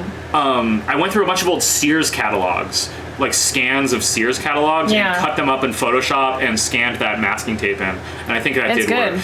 I love how you can tell that he didn't totally trust me in that photo, and that's what I like about it like so much. Is like, yeah, it's gonna look good, dude. Yeah, no, it's good. Jury said it's kind of late mod, late 60s. Not the lapels aren't big enough for 70s. I agree. Usually the 70s lapels are very pointy. And like, what do you do with hands in a photo? I just love how they're just like. It's just like almost action figure, like the hand is like out. It's like T-pose. So you can hit that next one. I love that one though. Yeah, that's great. Oh, here's all the birds. These are great. Yeah. Do you want to open with your story, or do you want me to? Well, I knew what that. Do you want to talk about I first? mean, this one, they were in front of a chicken coop, and I just wanted to draw some monstrous chickens. And this was when Wes took pictures of all of my pigeons, and I just wanted to make Feathers into like a weird like king with a necklace that said bread. I've taken some great photos of your birds just to compliment myself, especially Feathers. Feathers is very expressive, and he's also very people friendly. So he's always like. No, he's not. What are you talking about? No, I mean like he's not afraid of. Oh yeah, so when you take his picture, he's not looking scared. He's looking like pissed. This is just him looking at me, but yeah, he does hate accordion music. A gluten prince, yeah. It's weird how off shape his pupil is. He actually hates bread. He will never eat bread. The chickens like bread, ever. But yeah. And one of my favorite things is this little baby chick right here. If you get the book, like the physical book, if you get the physical book, you can check out this little baby chick or like monster chick, and they're just kind of like dangling there. And it was just one of my favorite drawings of the whole thing. So the weight of them just looking forward made me really happy. Something really fun about your drawings that I like in this one is especially the one on Sarah's knee. I like that your outline, like how you colored outside that outline, it creates like a really fun, like especially that's kind of why I put it after that one of the Sears catalogs being cut off. It still has that almost feeling of like paper being torn out, and like it has like a collagey feel that I really like about that one. I was kind of going for that for a lot of the drawings too, that it just kind of had like that idea of it was just kind of stuck there. The bread necklace is so solid. Bread, of course, being a reference to money, right? Oh yeah, that's right. Was that not your intention? It was not. Are you serious? No, pigeons just like money. Gotta get that bread? Pigeons just like bread. I don't know. Oh, I thought it was like, we're getting paid. I know that reference, but I also think it's funny. You don't remember what you said at the beginning of 2021? What you said about, you're like, this year, more bread, more head. You said I did not. You 100% said that to me. Not in. Okay. You don't. Okay. Yeah, you're blackout. So. And now I based my life around that, Holly. How do you not remember that? But yeah, that's a chicken coop in my yard. This was like peak pandemic when I did that. And Sarah used to own the Pocket Theater, which was an improv. Oh, yeah. It was an improv theater. And we went out that night, the last night that they were open. We went out with like a group of people, and I was like, "Come on, they're having an improv show. We should go." Oh, and it was really sad. And you guys didn't go. I don't remember because you said it was sad. I didn't know it was sad until I got there, and I went. I remember you saying it was going to be sad. I didn't specifically said that. Well, I just specifically remember you saying more bread, more head. Okay. Twice as much head. Okay. Well, Smeatkeeper says that's the best thing they've ever heard. So. But I went to this theater, an improv theater that Sarah owned on the last night, and it was pay whatever you want, everything must go, and it was just like people doing improv. Yeah. And I was the only person in the crowd that wasn't like in a show. So it's like being at an improv show, they're like, we need a theme. Oh, no. And it's just me, and I'm like, evil twin brother. And they're just like, I heard someone say evil twin brother. Oh, no. That was still like one of the best experiences I've ever had with a show like that. But Sarah losing their business, obviously very upset. I was like, hey, I know you're bummed, you're crying a bunch. I didn't say this part in my speech, but I would love to shoot. I'll give you some free headshots, so come on by anytime you want. And they waited on it for a while, obviously, going through some shit. And they were like, I'm moving to LA. Can I still take you up on these free headshots? Oh, they moved to LA too? To pursue a career in television. Wow, I credited them in the back of the book. Don't know how that's going. Yeah. Salute to a real one. Yeah. But I tried setting out like an outdoor studio because they were very COVID conscious. Not saying anything about their talent. I'm saying LA is a terrible place. I'm sure they're wonderful, but LA is terrible. If you're a nice person, it's not a great place. So this was my first time using a studio setup outside. I'm using a 4-foot Octobox on Sarah in front of my chicken coop, which we recently broke. And I don't think I used the strobe on Feathers, otherwise you would have seen it. But obviously the birds being together was necessary. Yeah. And I love this page a lot. I love Sarah's expression. One of West's pictures of Feathers is right behind us, right there. The big one. That's Halloween Feathers. Yeah, Halloween like Feathers. Like the Red Baron. Mm-hmm. Are we ready for next? I'm ready for the next one. Feathers book debut. I fucked up on this one by, if you look at Feathers in the back there. Where? Go back. Look at how his body just cuts off. Oh, but it doesn't in the book. Yes, it does. Oh, does it? Definitely I didn't notice. Yeah, because I had to recenter him for the book because it looked weird having him just be like that. Well. Oh well. Draw your own part of Feathers in. E-girls are ruining my life, Holly. Is that what Isabel is? No, this was the middle of, remember the pandemic when I needed to borrow money because I couldn't afford OnlyFans anymore? That's kind of what this is inspired by. And I just would yell that at you. Yeah, that's right. The ruining my life. No, It's like a song. I did a bunch of collages. It's a song? Whose song is 8 Girls Are Ruining My Life? I don't know. It's on my Spotify. Rhymes? It sucks, but I like the saying. I did a lot of collages, and some of them made it into this book, and some of them didn't. I was kind of mixed on it. Originally, I like them. Bella Delphine is behind Dallas, who's in this photo. Is that an e-girl? She's like the e-girl. Oh, okay. Come on. Okay. You don't gotta play dumb for her. I don't know. You're with your boys here, Doc. I don't know who these people are. I don't pay attention. Okay. Wait, that's the PE girl? We're all PE girls. Oh, it's the gamer girl bathwater. Selling the bathwater girl. Oh, okay. It's the bathwater girl. Okay. Yeah, so that was originally them. Because I wanted the face. You know the face. Yes. And this is originally a postcard of, what's the starts with an F, the Spanish painter with the thick unibrow? Pop quiz. I don't know. You'd know her, but I don't know. Yeah, but it's originally that. And Isabel next to her, which I'm more of a fan of this villager dog. I love the mustache. It's so strong, dude. Oh, Frida Kahlo, that's right. Yeah, there you go. Thank you. I love this photo. The mustache is incredible. Like, really. I wish that giant pole dancing pole wasn't there, but No, it adds to it. Does it? Yeah. Okay.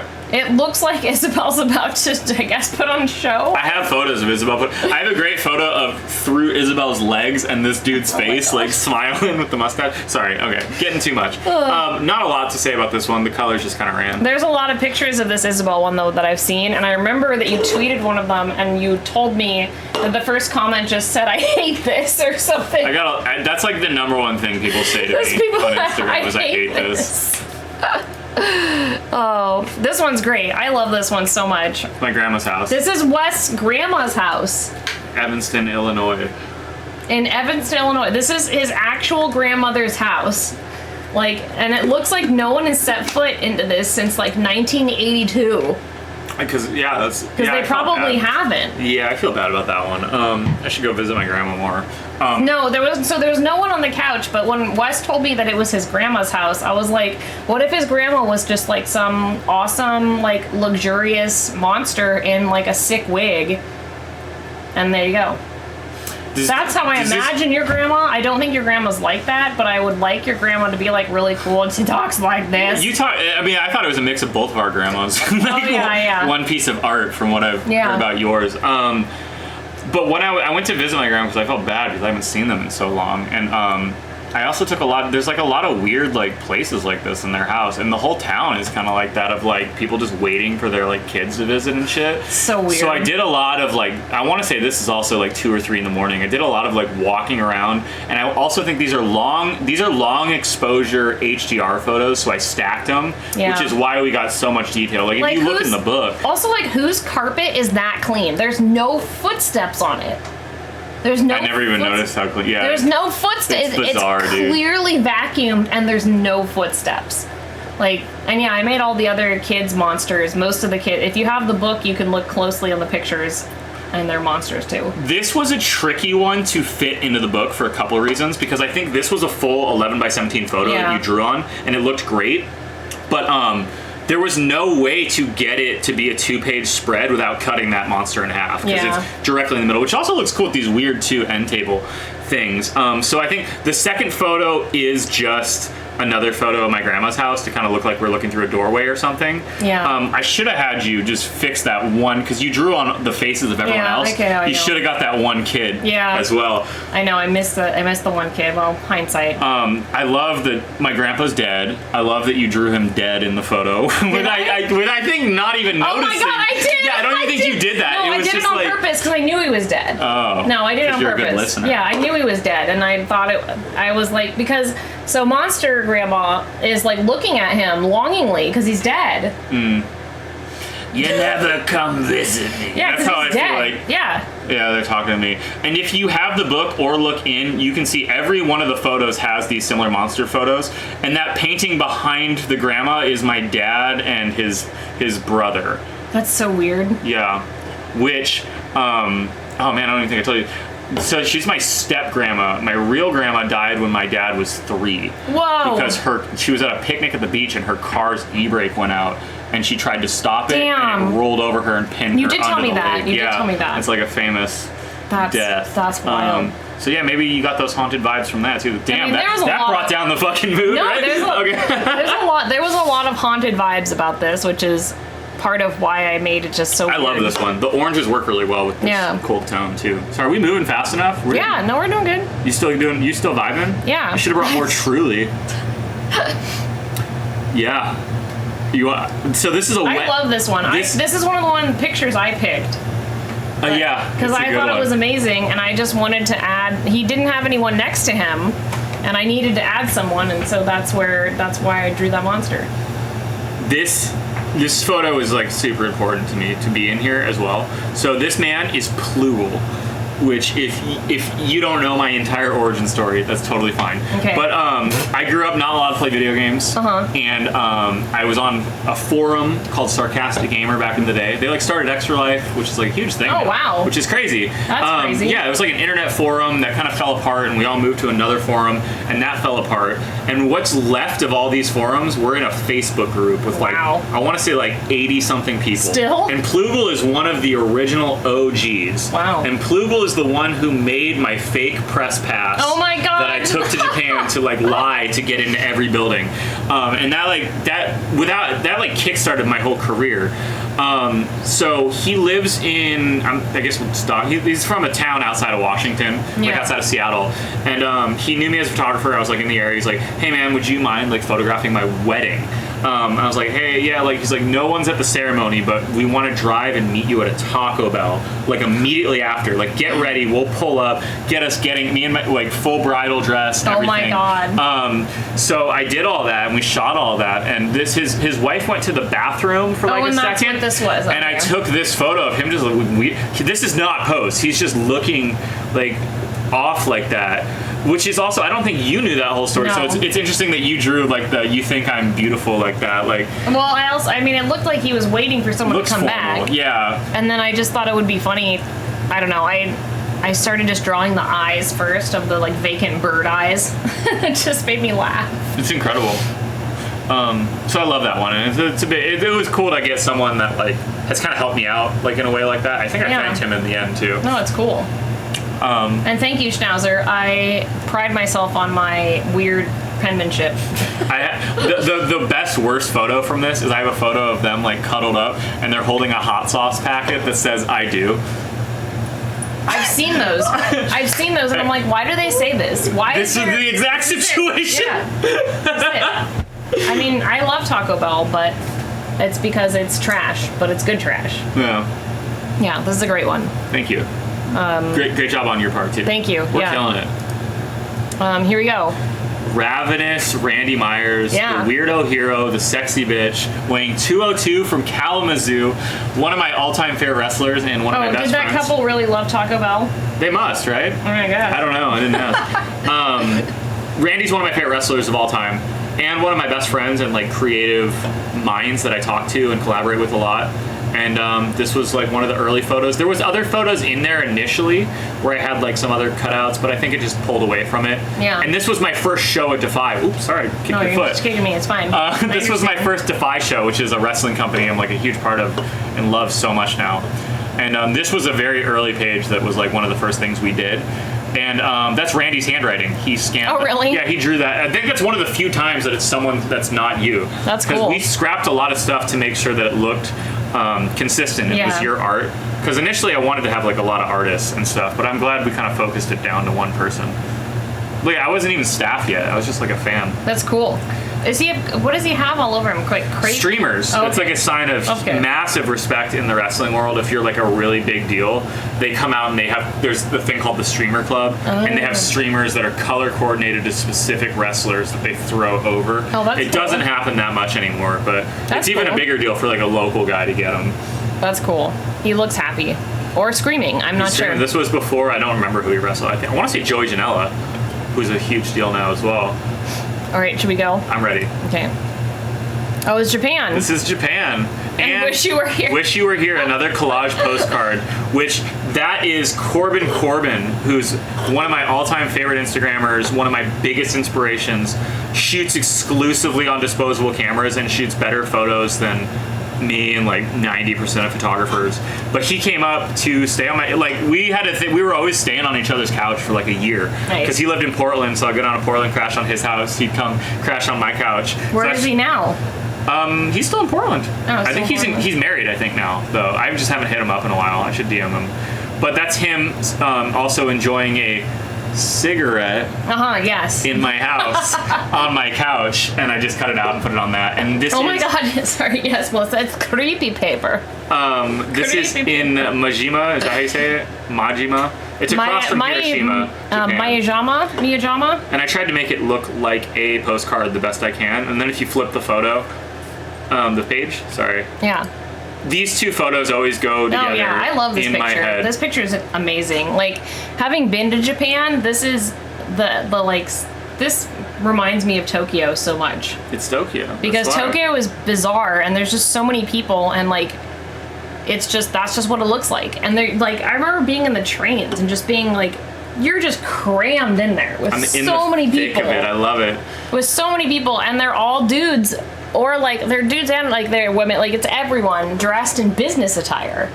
That's what's so weird. It's like everyone's dressed like so formally. Did you feel underdressed when you were there? I went shopping in Japan to fit in, but I felt like such a piece of shit. I couldn't fit into any of the clothes there. Like I wear Suck like it in, baby. I wear like an 8.5, like 9 in shoes. Like I couldn't find any clothes there. I felt like, so cool. I found like a big sweater. Like we landed in Japan, and for the first time ever, the person in front of me, this old lady, was like, could you help me get my bag down? Because she was like old and too short. I'm I'm the tallest person on the plane. So yeah, these two photos always went together in my mind. It kind of, I go back and forth on if it feels like redundant to have them right next to each other like that, but I think that page turn's like kind of nice. Yeah, no, it's nice. I love this because these were like the parts of Japan I didn't visit. I didn't get to see like just the normal ass working parts of Japan. This is where I lived, bro. I was on so Komeito, that sign says Komeito, I'm in Kinshiro. I was on my way to Komeito to meet my friend Kenji, running late for lunch, can't read the signs. So I took this photo, and I love this one. I would like to go back to Japan. Let's do it. I'm on my way. Not in the situation I was in previously. Let's do it now. I'm ready. I was only in Kyoto for like 2 hours, and I was like, I would love to see all of this history. Oh, I guess we're leaving. This Makabu, who we'll get to later in the book, lives in Kyoto and has a pole dancing Kyoto's studio. beautiful. Like, oh my god. Oh, what the heck? You guys live here? That's me. Would it have? Did you ever think? I don't know why you didn't draw on this one. Would it have? Like, because Godzilla is too obviously. Like, is that racist? Like, no, I think I just liked it how it was. Okay. Maybe I didn't offer it. Sorry. I don't think you might not have offered it, but also like I just like it how it is. Like, I don't know. There's some things about like if I had drawn on this, I feel like I would have drawn something between these two. Third person. Like I would have drawn something because we don't know who these people are. I would have drawn something between them, like maybe some like thought bubbles or like some birds flying around their heads. You were gonna say like a funny. What are they thinking? Yeah, or just like maybe like some hearts. Maybe they're secret lovers. Who knows? I hope they are. But like, yeah, he's holding hands with himself. He's pretending it's that guy. I would have done. I would have a UFO, but tiny. Yeah, something. I feel like I would have played off of them, but I think by itself, it's just nice. It's a nice. I don't know. I just really like the colors. I don't feel like I normally take pictures like this. I take a lot of like portrait stuff, so it's always kind of weird that this is like one of my favorite photos, and it's outside of what I normally shoot. And I re-edited it for this. Yo, WWE former UK champion Pete Dunne, the bruiserweight, on the floor at Defy. This was another like one of the first ones you did. Yeah, this was just me being weird and like you did a great job. Eldritch, like Cthulhu, creepy. I don't know. Sometimes that just goes. What's coming out of his mouth? Did you? Yeah, his mouth was open. And I wanted an eyeball in it, so that's why. Oh, it's an eyeball. It's an eyeball. Okay. Yeah, it's the creature's coming out of his mouth. I love it. And you just left. When you first gave it to me, I think just the first 2 pieces of black on the right were there, and I cloned it and gave it back to you, and then you were like, I can take it further, which was like a fun collaboration we did of like, oh, I'll add all the, because all the white stuff was added like later. Yeah. This is just another one of my like weird, like, I'd probably say like Hellboy, like Cthulhu, Mike Mignola, like creepy Eldritch bullshit. Because he was on the ground and I just wanted to draw those like spooky tentacles. So amazing. I love Pete Dunne, even though he was the first person that really used a lot of photos without permission. I'm trying to get over that. Like, it's whatever. But I have a lot of photos of people lying down like this, and it was very interesting seeing kind of your take on it and like how you were gonna do it, because I had no idea. Well, it looked like I wanted to make it look like he was fighting this monster that was coming out of his mouth. I took it completely differently. I thought it was the ocean like taking him in. No way, it was a monster coming out of his mouth, and he like fought it and ripped a tentacle off, and then like he lost, and so he's dead. I love that. I did not see that at all. Yeah, he's dead. So the title of this photo is after a Growler song. It's Even Fish Eventually Drown. And it's like Pete Dunne losing. And then I was like, oh, the ocean's taking him. Well, Holly researched my work. It's a squid monster. He's dead. Yeah, it works on multiple levels. I love it. He was signing the pact with his patron. Yeah. Great. Yeah, it's just Ooh, speaking of wrestling, Tommy Tonga in the IWGP title so I redrew that hand. It was a normal human hand, and I redrew it as a monster hand. Give me the Too Sweet. No, Too it's sweet. A little smoochy. That photo single-handedly, when New Japan came to town, which is a huge deal. New Japan is the WWE of Japan. When you took pictures of King Diamond, or was that a different time? No, completely different. Okay. New Japan Pro Wrestling. Okay. When they came, it was a huge deal when they came to town, and a lot of wrestling companies do not work. Like a lot of Japanese wrestling companies do not work with foreigners. It's like a big deal. And we at Defy got Tommy Tonga to wrestle the bad boy Joey Janela from Too Sweet AEW. guy? Yeah, the Too Sweet guy. He's part of the Bullet Club, Too Sweet. It's like a whole thing. But he showed up at New Japan, or at Defy, and I was like, I have to get good pictures of him. And I got this, and New Japan saw this and booked me for their show immediately. They're like, we need this guy at their show, which meant a lot to me. That's cool. Originally, this was a picture Dallas Hoffman drew of the Too Sweet. Yeah. And we cut it because it was weird to have one other person, one other drawing from another artist on there. I like your monster hand, and I think the colors work even better. I drew the font originally, and you absolutely hated it. I like, you're pretty impartial about a lot of things, but you're like, I hate that. You gotta scrap that font, dog. Sometimes I'm very passionate about typeface. Yeah, I know. And then I actually really struggled trying to make this weird flame border, because it was like I needed to make some like kitschy flame border, and it was just hard for me, but I did it. So there it is. So,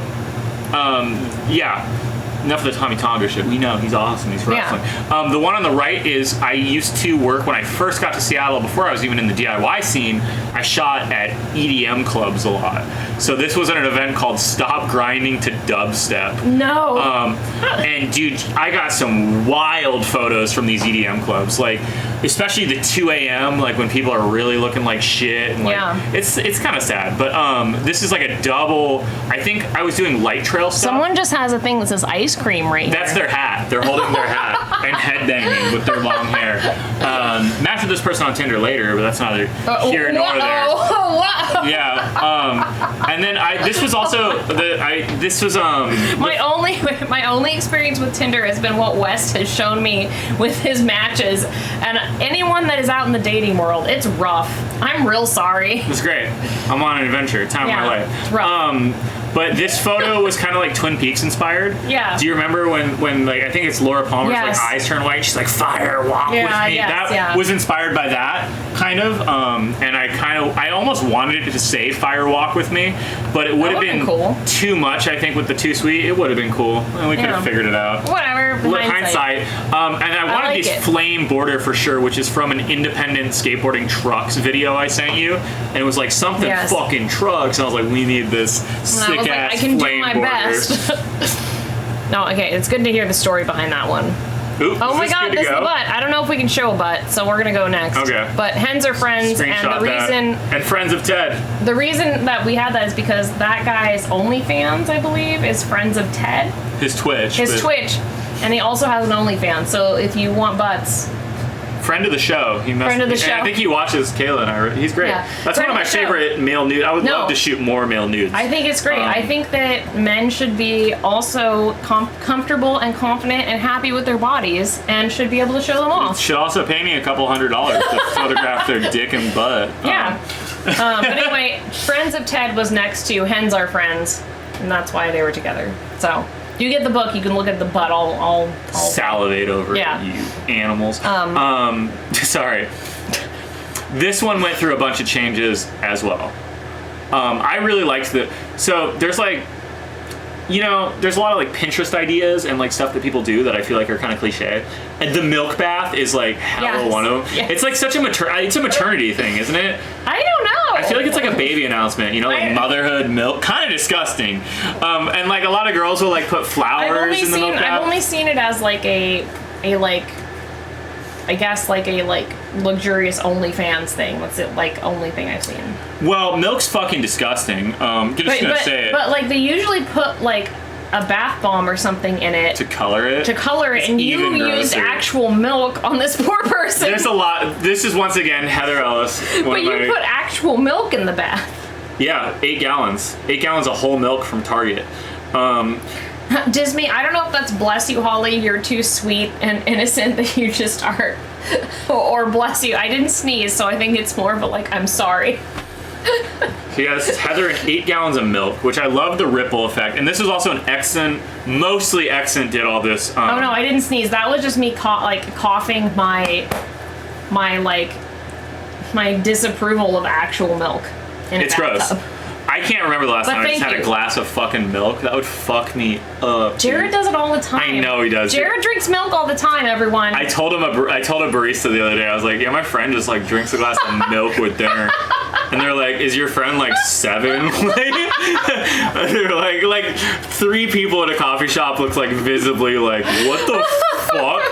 But it's to drink, I guess. It's not just for I don't know why he does it. He just, I don't know. He's from Wisconsin. Like, give him a break. He does, Kayla. Or he drinks a tiny Coke with the pizza. That's more normal. He's just... okay, bringing it back. Sorry. Sorry, the milk, I just can't handle milk. Milk is gnarly. So this is 8 gallons. And doing that thing of taking like a cliche, kind of photography cliche, and like, what can we do to make it our own? It's fucking disgusting. Yeah. This shoot took 3 hours. It was so gnarly. Like, the shit is crusted all over her face, people in the chat also drink milk, so... What are you guys, 5? Like, stop. Jesus Christ. Don't insult our wonderful chat. Sorry.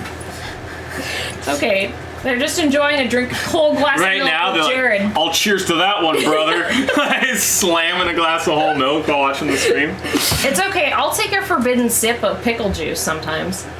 What is wrong with you guys? It's the opposite. See some picklebacks? Yeah. So yeah, this shoot was gnarly. That's just the long short of it. I mean, it came out great. Yeah, you can see me, I think if you have the book, you can see me in her eyes on that left page. Spectral Kitten says that they love her makeup in the milk bath. Like, it's amazing that the makeup even stayed on. Kat Von D, baby, or we're not supposed to like them. Yeah, you can see me in the catch light in there.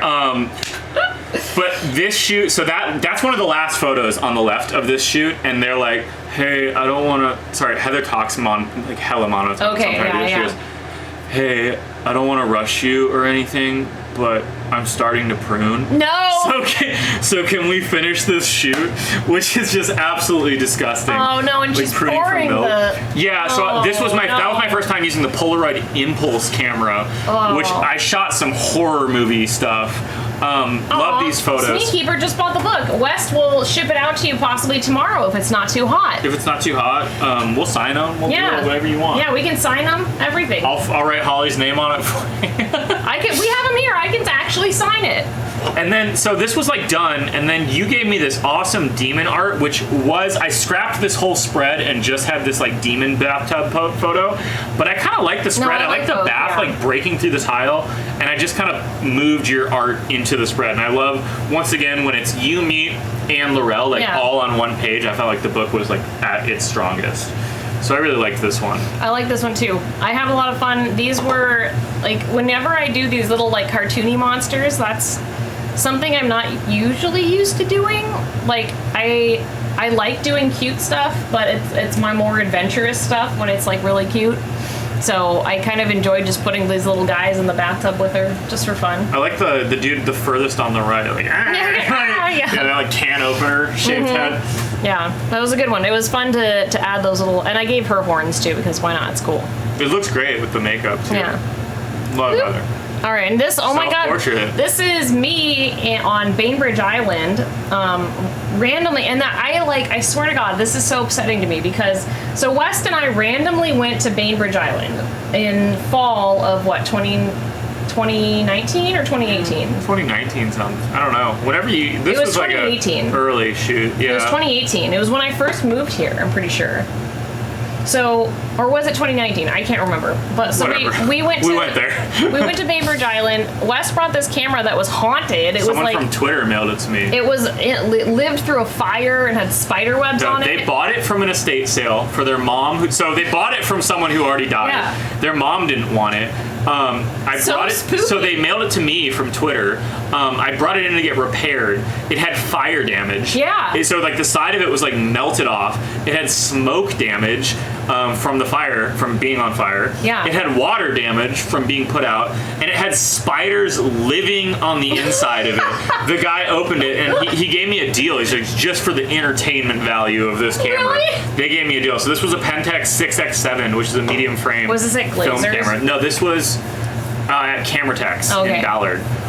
So that camera recently died. They fixed it up and they're like, this thing is gonna break at some point, and at that point, just get a new one. It's not gonna be worth fixing it. Just ride it into the ground. Yeah. And this was like one of the shoots, one of the few shoots I did. I didn't use that camera as much as I should, and I want to say it's a 104 2.8 lens, which is how we got that sweet bokeh in the back. I believe this was 2018 because 2018 was one of the best mushroom years here. And this was before I knew about mushrooms at all. Like, I didn't know anything about foraging mushrooms. I was just like, oh, these are really cool. Like, I came from the desert.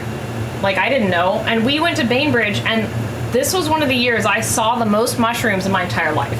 Like, yeah, I remember you like freaking out. Tons. I mean, they were everywhere, like with giant shaggy manes, all kinds of like I had never in my life seen these, and I haven't since because we haven't had a good year like that.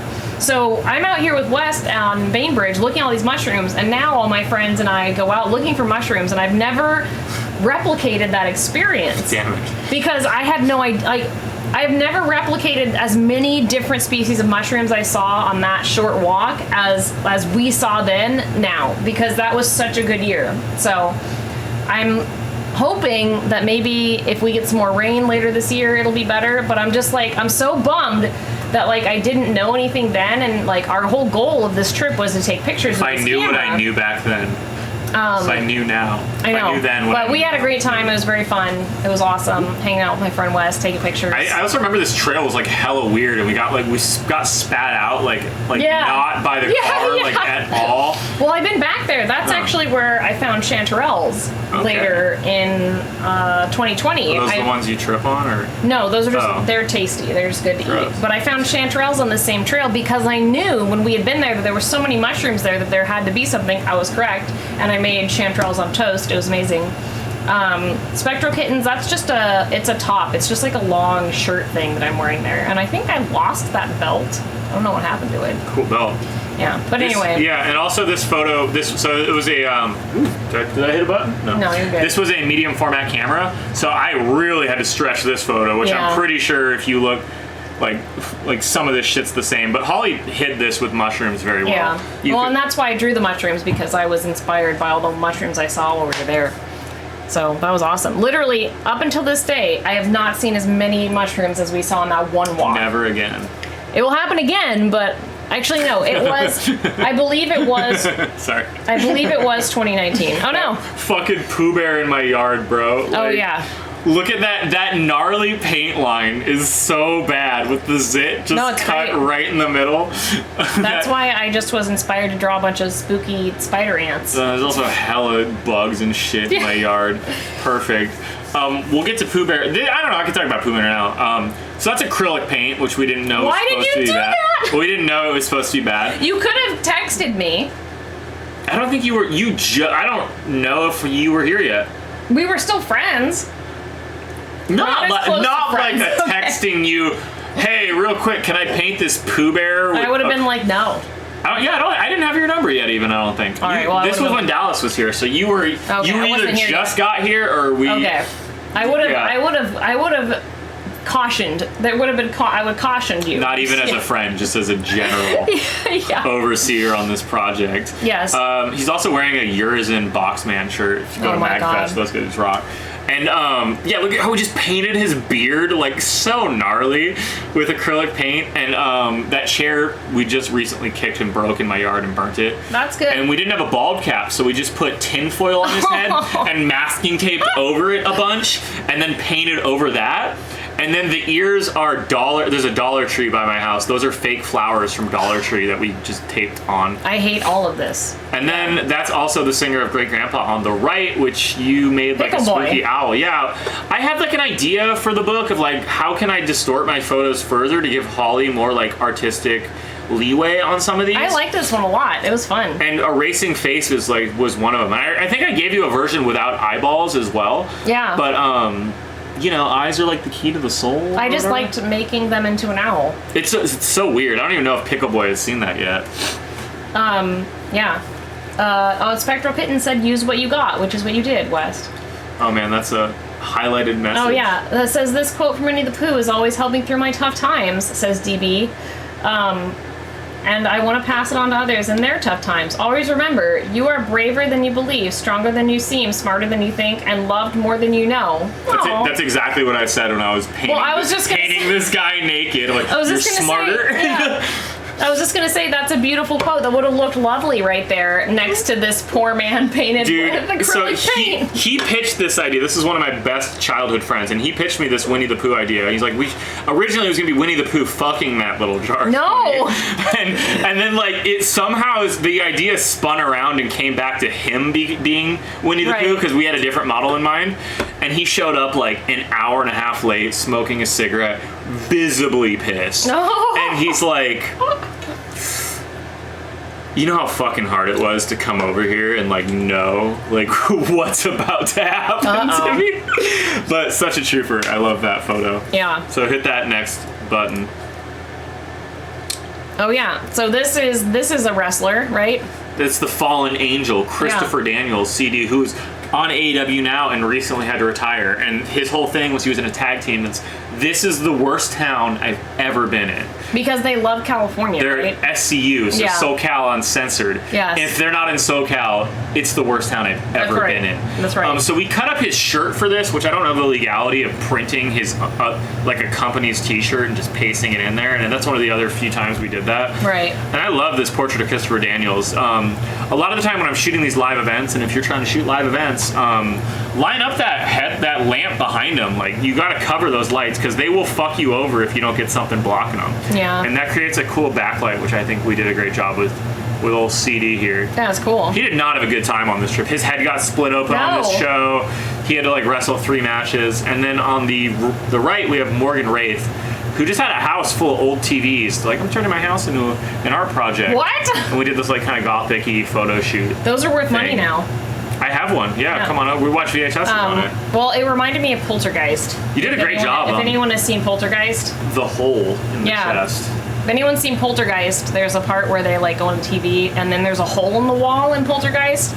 So but you probably didn't know this, but my inspiration for this was in Poltergeist, the scariest thing about that movie that scared me as a kid is there's a part in the movie where a hole appears in the wall.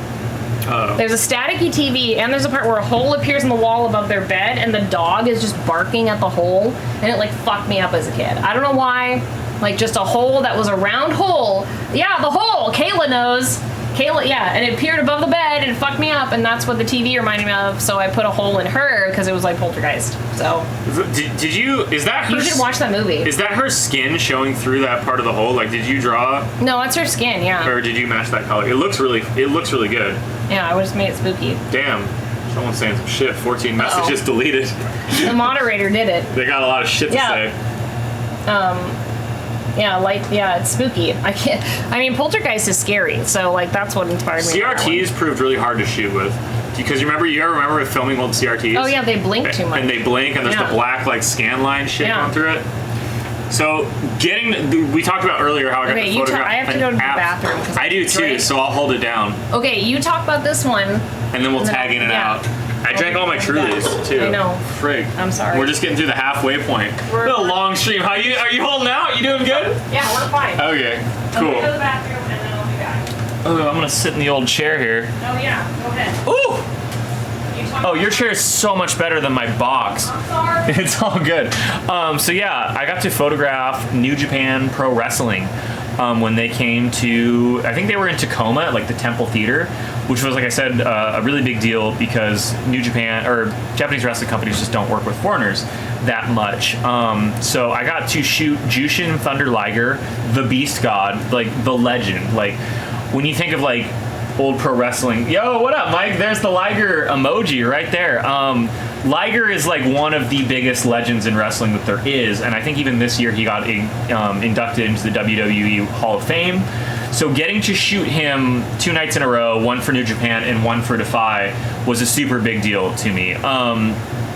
And I know that, like, dude, you have to get the shot. Like, I took some Polaroids of him during his entrance. I wish I took, like, some promos of him backstage, but I got this amazing shot of him doing the stretcher on, I want to say this dude's name is, like, Nanto. Just so sick. And I even bumped into Liger backstage without his mask on, didn't realize it was him, and he was super polite. I did this kind of shitty-ass graphic design. This is one of the few pages I designed myself. And just like, I don't know why I did this. It kind of looked, I thought it kind of mirrored it and looked like his soul kind of leaving his body, and it just didn't come off like that when I fixed it or when I look back at it. But still really like this page and still really like Liger. And you can barely see it. I don't know where to point with my hand.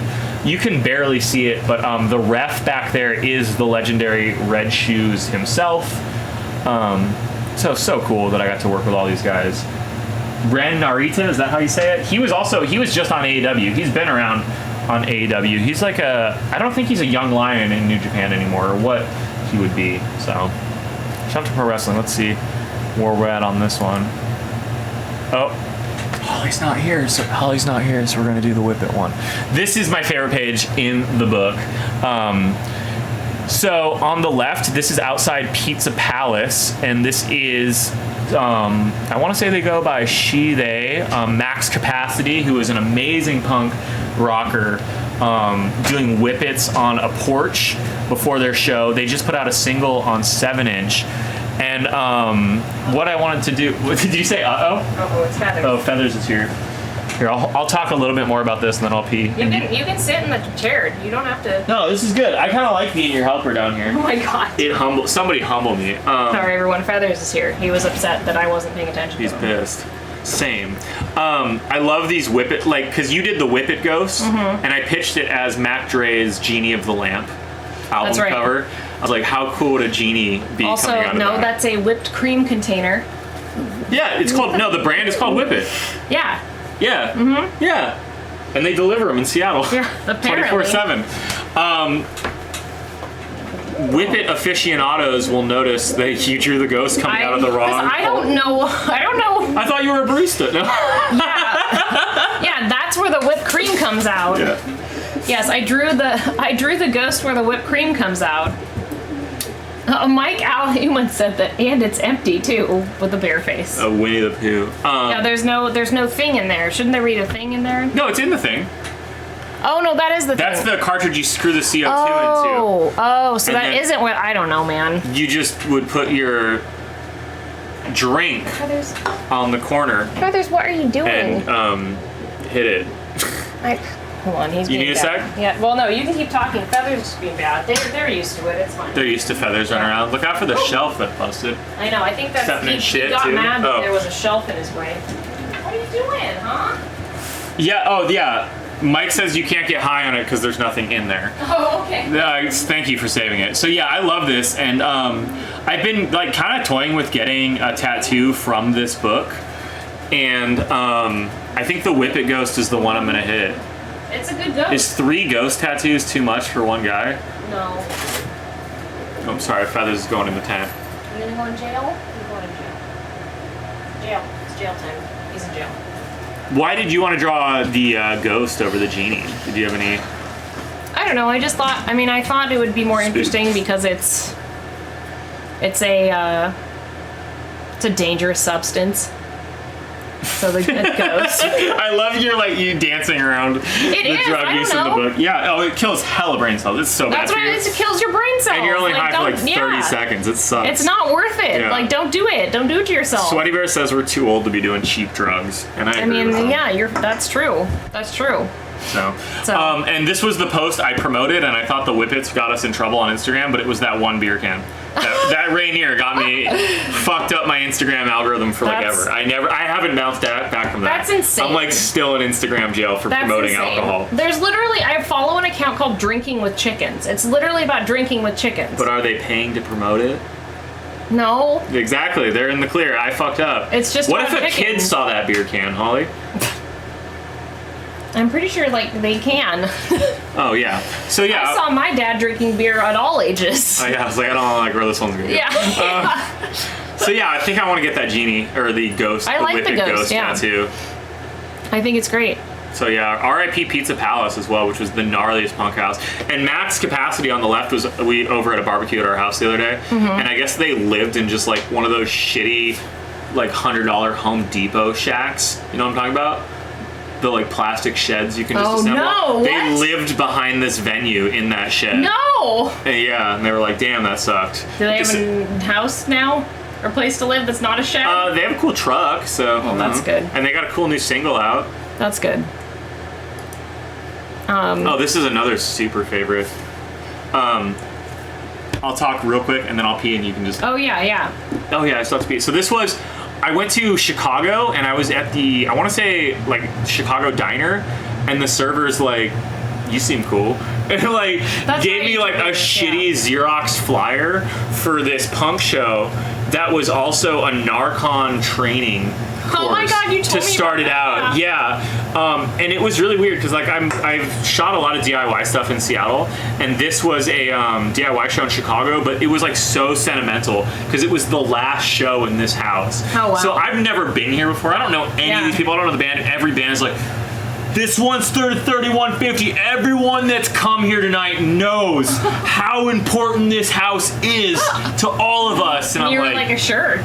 This house means I would go to war for this house. I'm on the front lines for this house. That's so fun. And I got a lot of great photos of this, and this is the weird hallway leading into it. I think I shot some more stuff that's in different zines, but I have to pee so bad that I'm gonna let you discuss rats. I didn't know that this is under the house? This is the basement leading, so you come down a staircase and you are going to the venue. Yeah, that's very cool.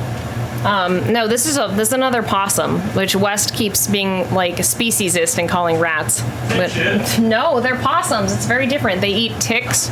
They can't get rabies. It's all very important. Possums are very important to our ecosystems and are cherished and wonderful animals. I just wanted to make a possum in this. Sometimes I just want to draw. I know. Uh-oh, Feathers! He's in his nesty nest. Hi, Feathers! Also, Feathers has finally decided to go into his nesty nest. If you can hear him, he's finally happy. Yes, thank you, Wyvern of Winter. Yeah, their body temperature is too low for rabies to affect them. And they eat ticks. Yeah, he's hooing. Feathers! Feathers, go into your nesty nest. It's better if I have the door closed on him, though. But no, possums are great, and that's literally the only reason I drew this possum. Also, I wanted to imagine him playing the guitar, which I thought would be really fun. And I made him leaning against the wall, just being chill.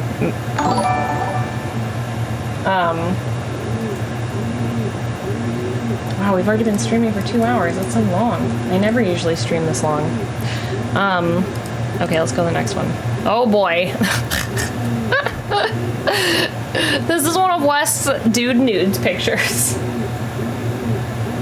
And then one of my little anxiety crow pictures that says, "Be proud of what you do."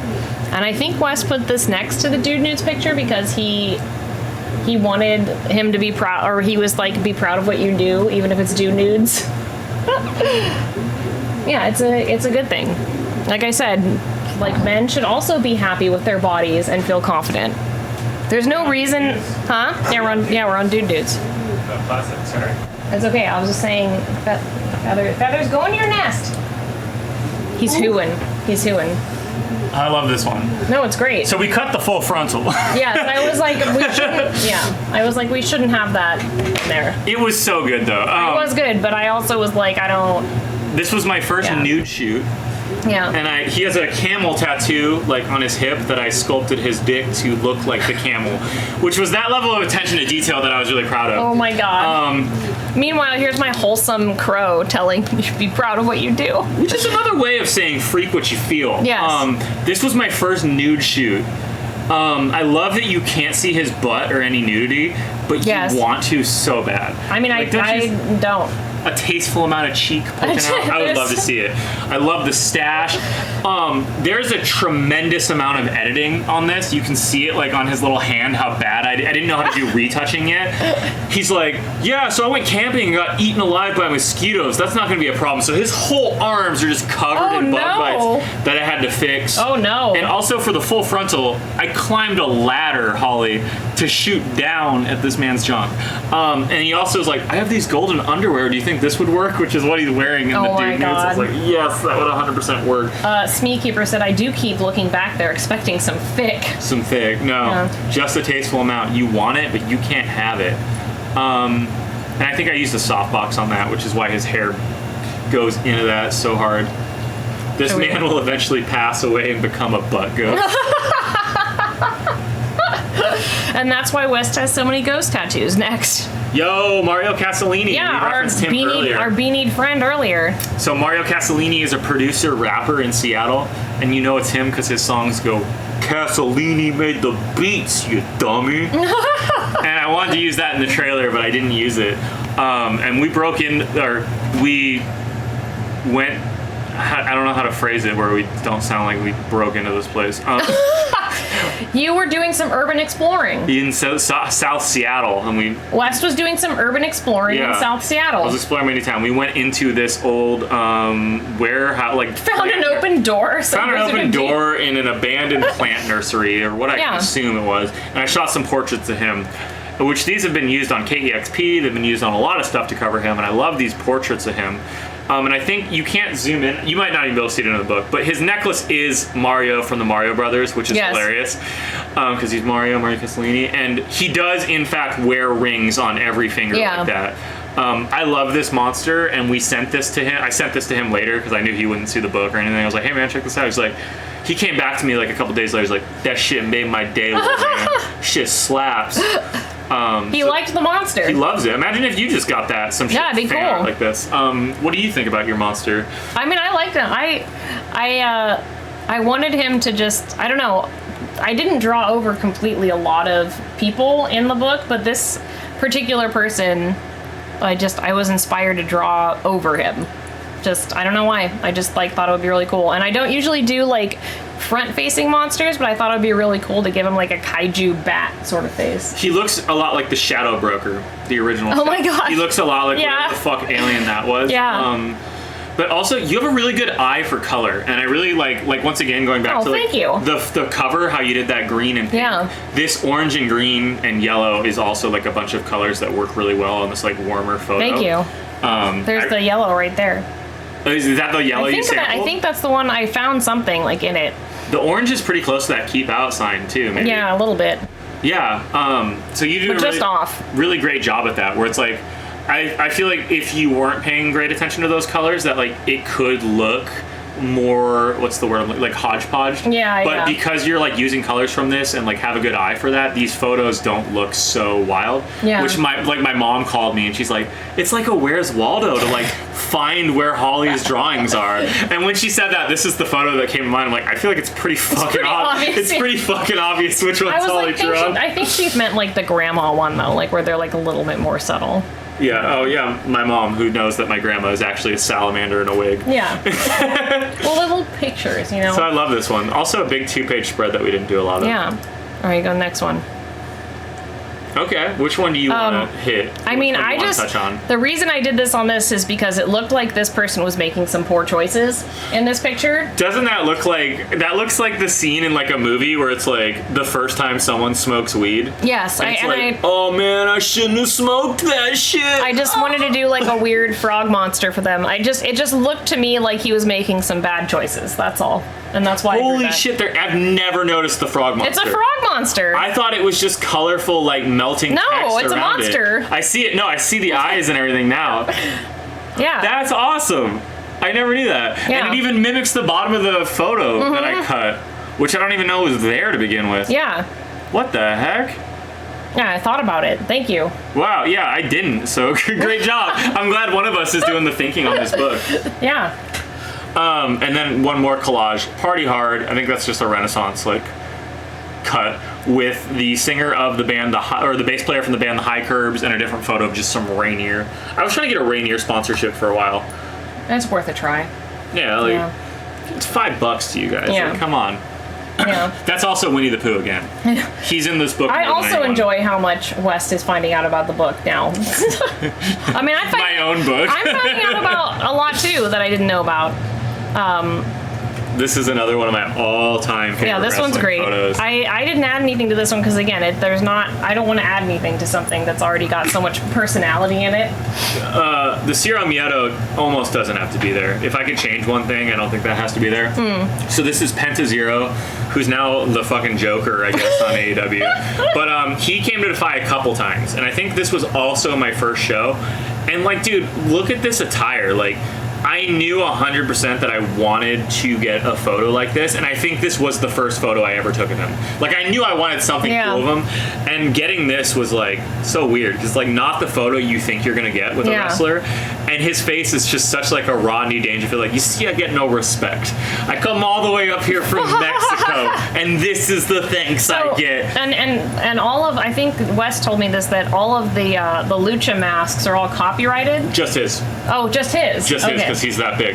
He's arguably the most famous luchador in the world right now. That's wild. And his mask is like copyright protected. And I have one of my biggest pieces of wrestling memorabilia is I have a release form signed by him that I can sell these photos. That's awesome. So we're not breaking any rules. No, that's awesome. He does not care. So who's giving him the finger? That is Ethan HD, who's the owner of Dynasty Comics now in Tacoma, of the American Guns. That's funny. Great match. Yeah. I think, like, look at Penta's tattoos aren't even done yet. This is an old photo. That's cool, though. It's very cool. That guy kicked my ass. Oh, God, more Winnie the Pooh. So this was a Laurel spread, and I just gave her I just sent her all of these photos and was like, just do like Tim and Eric overload of Winnie the Pooh. Just as much Winnie the Pooh as you can. Yeah. And I hate this one. Just the dick. I hate it. I hate that. I hate everything about that. So. Oh God, said Wizard of Tika. There's a lot of funny things. There's a lot of funny things about the Winnie the Pooh stuff that I can go over. The number one thing is if you've gotten the Winnie the Pooh sticker from me ever, or you've seen it, that's a test shot, and he fucking hates it. He's like, I poured fucking honey all over myself. I did all this bullshit, and you use the photo where I'm just sticking my stomach out and look fat. It's like, no, it's a funny photo. You look at, like, to me, that photo is like, I think it's this one back there. But that photo just looks like a Make-A-Wish kid to me of like, I finally get to be Winnie the Pooh. So yeah, this was kind of... Super the Underdog said, this is just so much. Yes, it is very... I wanted it to be a complete overload. Yeah, it is. And I'm glad it is, because look at that honey. Like, it just pouring... This is real honey. And also something hilarious about this is this guy in real life, the number one thing he hates is being sticky. Oh. Like, he hates it. And I hate it even more knowing he doesn't like being sticky. The Honey Whipper, we went and I bought at PCC because I knew we needed it that bad. And if you bought the 1-800 Wes Smith VHS tape, which it's out there, and I don't think I have any left, there's like 30 seconds that I cut to in the middle of that tape that is the last part of this shoot. And he's laying there, and it's just honey everywhere. And he's like, I think we're done. Oh my God. And he's like, are we done now? What do we do? Like, he was not clean for days, dude. And like I said, we used acrylic paint, and it got under his fingernails and was there forever. He's like, yeah, I got a little piece of poo under my nail still. So this was and this was before I had studio lighting. I so easily could have fucked this shoot up. So a trooper in his own right. It's great. It's a classic. This one. Another classic. So, who is this again? That is, at the time, they were Girl Hebner, and now they are Ref Aubrey Edwards on AEW. That's right. All Elite Wrestling. Big deal. Hosts the podcast, does all that. So this drawing, this was one of my classic monster drawings. I used to do these all the time, like monster drawings. This is the art style I completely fell in love with. Yeah, I used to do these all the time, like kind of like maybe they'd be on a skateboard. I don't know, drawings of monsters. You do have a very skater punk style, which is there's a couple even later in the book that we haven't gotten to that I'm still this looks so toy machine monster. I can see especially that early 2000s skater punk stuff. Oh, Wyvern of Winter just bought a copy of the book. Thank you so much. You can have it in your real hands. In your hands, in your grabby paws. But this was my classic drawing style, and then I just wanted, since this was such an open ring, I just wanted a really scary monster against just a cute sad bunny. I just want to be sad. Oh yeah, we can sign it, Wyvern of Winter. Yeah. I'd love to. Yeah. So this photo there's a lot of stories in this. So this is in Seattle at a punk venue called El Corazon, which is a complete shithole, dude. Really? From the bar, you can see into the bathroom that doesn't have a door, into a stall that also doesn't have a door. No. So just if you have to go to the bathroom at this place, just don't. So I think it was every other month for a while. They had free wrestling shows. Okay. Which was terrible because people that aren't paying anything for these wrestling shows do not give a fuck about wrestling. They're just here to get drunk. And these shows were absolutely wild. So you can kind of see the stage is behind Aubrey, and then there's where a mosh pit would be, and then there's a wall where there's a bar, and that's where the fans are. Oh. So this wrestling ring is completely crammed under them, and I was shooting here a lot for free. And is that just a floor? It's just a hard cement floor. But you're under all the fans who are just completely shit-faced, so people are always dropping drinks on you. When you're shooting, the floor gets hella slick and disgusting. Well, there's Wyvern of Winter, I'm the same way. I don't want to go to any of these things, so Wes showing me the pictures is fine. But no, this is amazing because that's Aubrey Edwards is a huge deal on AEW. I know now, yeah. I've seen Darby Allin wrestle here, who was crazy. Just the TNT champion for a long time for free, and the ceiling isn't that high either. So Darby went off the top rope and hit his head on that light by this bunny's head, and just fell immediately. And the light started smoking. There's so many stories in this venue, and there's one more photo from one of these shows later. So I shot these with 11x17 because I really wanted to capture that whole energy of this dingy punk wrestling vibe bar. And I love Aubrey, who's always looked so professional, the referee there, and she used this as her 8x10 that she would sell at shows. Oh really? Yeah, she's the only piece of order in this complete chaos, and I love how powerful she looks. It's cool. She's also was an awesome, amazing, great friend of mine. Still a great friend of mine. That's awesome. And I loved having her in here. And one more thing is that older man on the left. This guy, yeah. His name is Everett.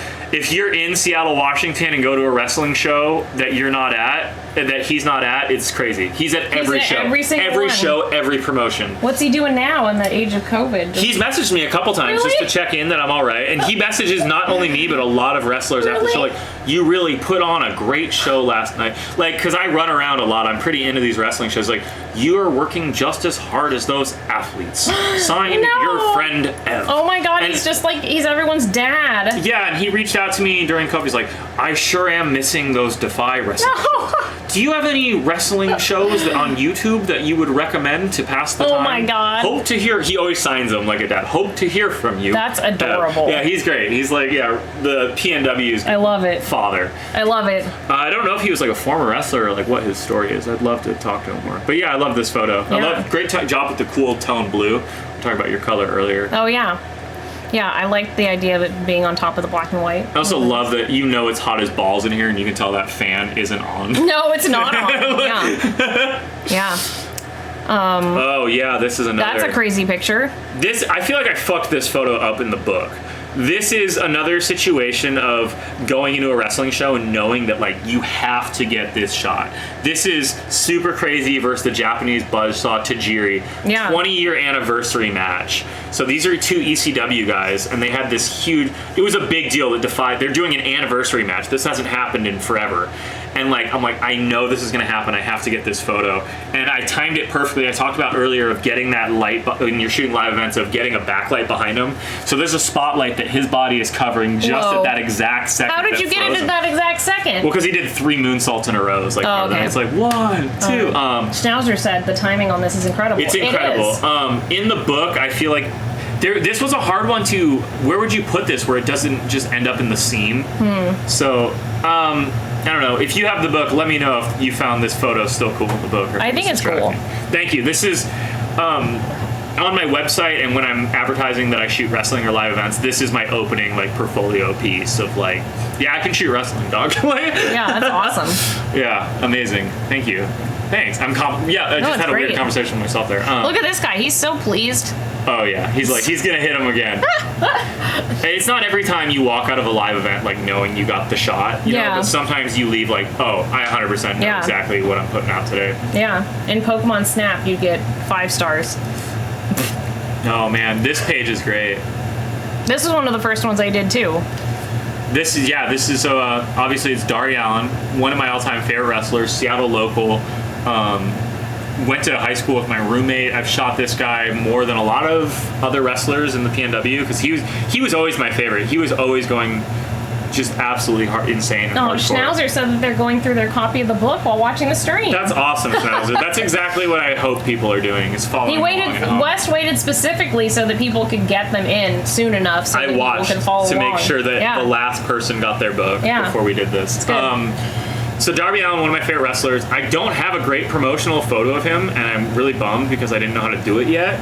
So I think this is just me popping a flash off the ceiling, which his hair is a little blown out. There's no catch lights. Also spelled his name wrong until the very last revision. Uh-oh. We spelled it Allen. Whoops. Frick. I love that Darby with the demons you did too, and those little circles. I cloned a lot. Yeah. I don't think you gave in the original. There's not as many. No, you cloned them, yeah. And it was all a black page, which I thought just took. I love this like black and white that we have going on this, and these are circles are the same ones we used on the inside of the cover. What's up with your demons? You want to talk about these? Oh no, it just looks like he'd seen some shit. Like he was just like looking. He just looks like that. He was just looking like, whoa, and I was like, oh man. So I made the little devil like holding his eyes open. He's holding his eye open with his little paws. And I don't know, it made me feel like he was seeing some shit. Or he has seen some shit. Yeah, I love that photo. Great, it cut out really well, and I love the hands holding his face and like prying the eyes open. And I loved your little text. I think I moved that as well. Yeah. I took some liberties on this. I'm a big fan of like multiple eyes, crowns, and bird faces. So I'm learning your style. Yeah. He named himself after Darby Crash and Gigi Allen. Nice. But yeah, this is one of my favorite spreads as well, and one of my favorite wrestlers. I texted him if it was okay if this could be in this book, and he never texted me back. So left me on red, so he's in the book. He's probably fine. Cool. Is this good to go? Can we leave this up? There's no nudity. Okay. Because I have a lot of hilarious shit to talk about. There's no nudity in this. It's just weird. So this is my friend Adam, one of my oldest childhood friends, who has Treacher-Collins syndrome, which is like an incredibly rare birth deformity defect, where he was pretty much born without like cheekbones, and he doesn't have ears, which you can see this black thing sticking out of his head is a Bluetooth thing that's drilled into his skull. Like he has a hole in his skull that he screws that into, and that's how he hears through his forehead, like the Predator. Like the Predator? Yeah, and he got this like man thong thing, and he texted me, he's like, I want to do a photo shoot where I'm in this man thong. I'm like, in, dude, 100% in. Smeatkeeper sometimes Twitch is weird, right? This should be fine as long as it's not like full nudity. It's fine. Love this photo. Got that dollar store corn dog in the hand, which I hella insisted on. And he calls himself the Treacher Creature. That's where I was going with the Treacher-Collins syndrome. But this was another like super early shoot, probably the same week as Winnie the Pooh. He was also born with the mohawk. Yeah. I love these photos, and I love the name Treacher Creature, and I love his butt being in that mirror was such a hard shot to take. Like, dude, that's a yoga pose and a half. Right. Like, look at how hard he's flexing in his abs to hold that. And then Laurel edited this page and put his himself looking in the mirror under his arm, looking at his own butt. It's like a holy trinity thing. And then Heather did his makeup, who did makeup on a lot of these shoots. Love this spread. It pretty much got the 3 photos I really liked in here. So just enjoying it. No, it's great. This is for chat because I think this is what this page reminds me of, but this is how I feel like if like Jim Dark Magic had an OnlyFans.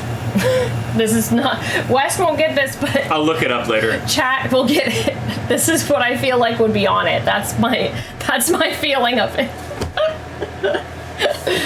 Yeah, see, they agreed with me. Yeah. No, I can't. Yeah, I can't. D&D thing? Yeah, it's one of the characters I play with. One of the guys plays this wizard called Jim Dark Magic, and like I feel like, but his face would be the belt buckle.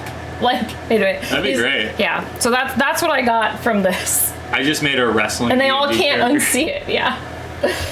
Yeah. So anyway, it's great. These are great pictures, but that's what I saw, and I can't unsee it. Yo, Team Dakaiju. Yo, So- you ever want to go to a crazy fucking show? I remember Wes took this picture of these people actually on the streets of Seattle, and they took this picture on top of their own van They lit their car on fire after the show. while it's on fire. On Broadway. Yeah. On like a Thursday night. So, well, I knew Dakaiju's thing is they're like crazy surf shred. Oh, okay. And they put on shows like no one else, dude. So at this point, I knew they were going to set their shit on fire at some point. And that's kind of like the goal I went into. They threw all of their gear into the pit, so we're not on the stage. Like you see people all around it. That photo on the left is in the pit, and I felt the heat hit my face, like in the back of my head, before I saw it, and I just whipped around and shot that photo. Like, I don't know how the fuck they're doing that. Like, dude, if I owned a bar, like, no, you can't light all your car on fire. The car is fine. That's on the street. This is in the bar, dude.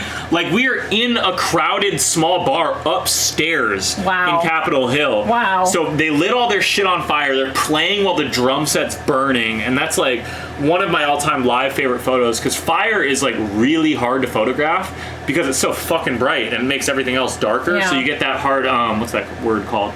I'm not sure. Dynamic range of the darks and the lights being like that far apart. So I'm really happy with how that turned out, and this bass player like making that face and the dude shredding. So then this guy dips his guitar in that fire and covers it in lighter fluid until his whole guitar is burning, and just holds it up and runs out of the bar. And originally I had like a film strip on that right page where they kind of like zigzagged with that yakety sax song playing. Then he gets on top of his van and just starts mashing the fire on the van, and they just lit the whole car on fire on Broadway at like 1 a.m. And Patrick's here. Yeah, Patrick, did he like destroy his guitar? It's completely fucked. So how could he do that? Like, they're expensive. That's what I'm also thinking. It's Thursday night and there was maybe 50 people at this show. I bought a shirt. But like, so he just ruined his guitar? Yeah, they ruined a guitar, a drum set, the bass, everything's fucked. What? Yeah, dude. So Patrick, the answer is we don't know. Absolutely fucked. It's apparently absolutely fucked. But these guys absolutely killed it. But kind of a weird way to end a show, because we're in this bar, it's packed, there's a fire, and there's like still shredding, the music's like so loud and you feel it in your chest. And then we all run outside and they light their car on fire, and there's no music, we're outside. It's completely silent on a Thursday, and their car's just like sizzling and popping. And it's like, That's wild. That's wild. And then my flash fell off my camera after that whole night and broke my speed light. But yeah, that's that photo. Check out Dakaiju if they ever come to your town. Absolutely crazy. Wow. No, dude, wait, go back one sec. Oh yeah, you can't see. I could look at another photo. That's not a Squire. For sure that's not a Squire. I don't know how they do it. I don't know. I'm upset. Sorry. So there's Sweaty Bear. SB. Doing dressed as making flour. Yes, that is not Not No. as so Sweaty Bear pitched dressed as George Washington. Live Free, Party Hard. We rented that costume, which was absolutely fucking disgusting. Oh yeah, you said definitely pre-partied in. Yeah. And it was literally like the night before Sweaty Bear was joking about being George Washington or something for a photo.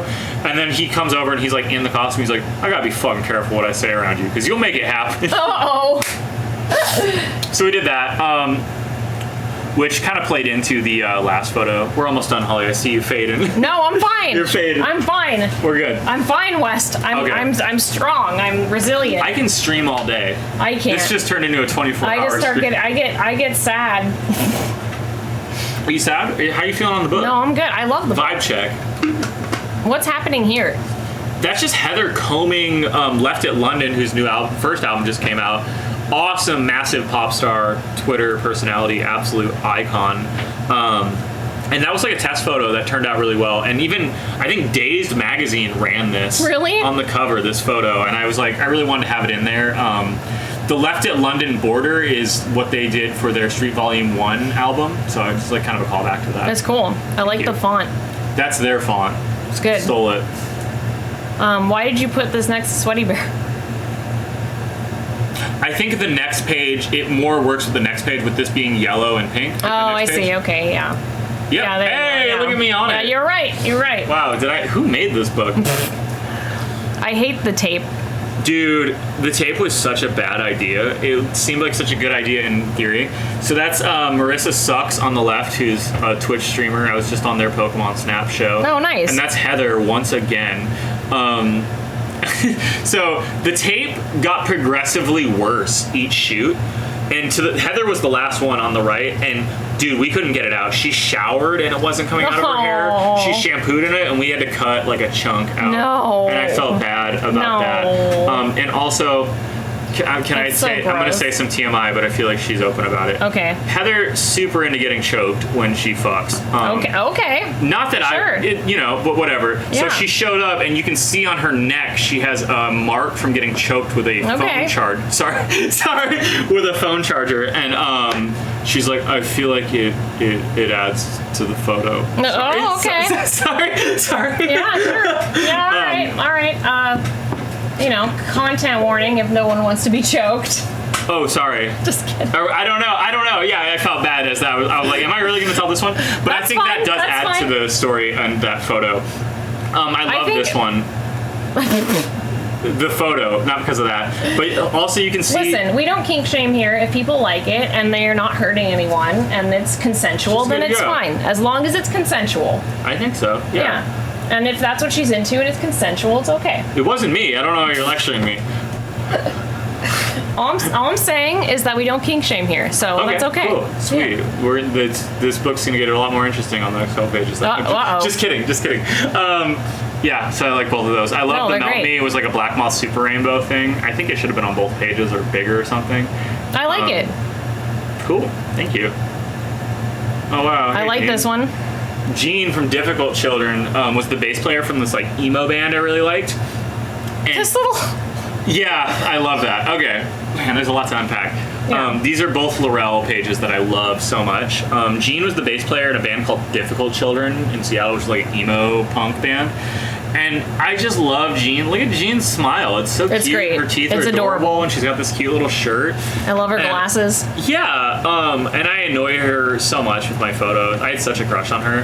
And like, at one point I took a photo, she just like gave me this handball smile, and it's like, that is the photo. It's got this weird like shallow depth of field, like you can see on her chin. Like her head is like isolated from the back of the photo, which is super weird.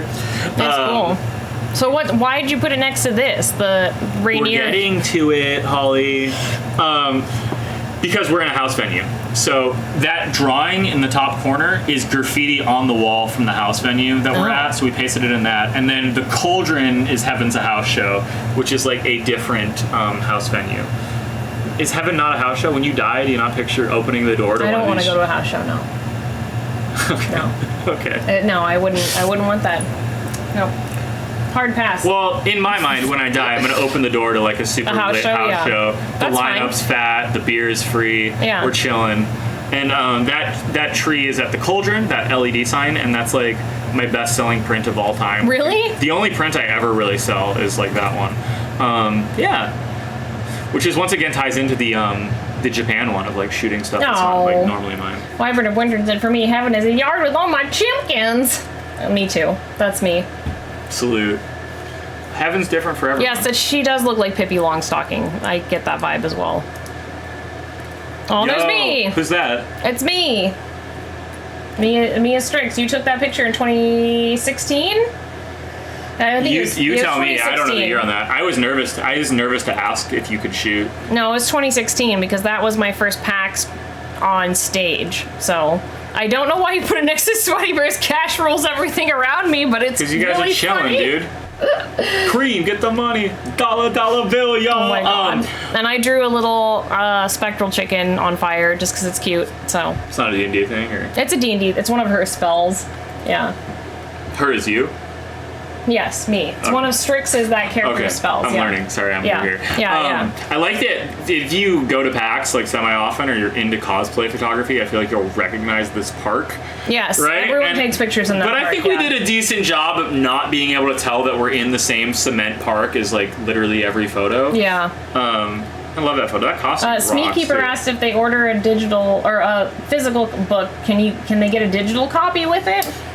If you DM me, or just DM me. I'll send you the PDF if you want one. Actually, I'll say this out loud now too. As much as I love selling books and like making money, I do feel bad that there's been multiple people that can't afford this and everything. So I do have a Google Drive that I was gonna put the PDF digital files, not only of this book but of everything I've done at some point, like all the first zines and the VHS tape, like.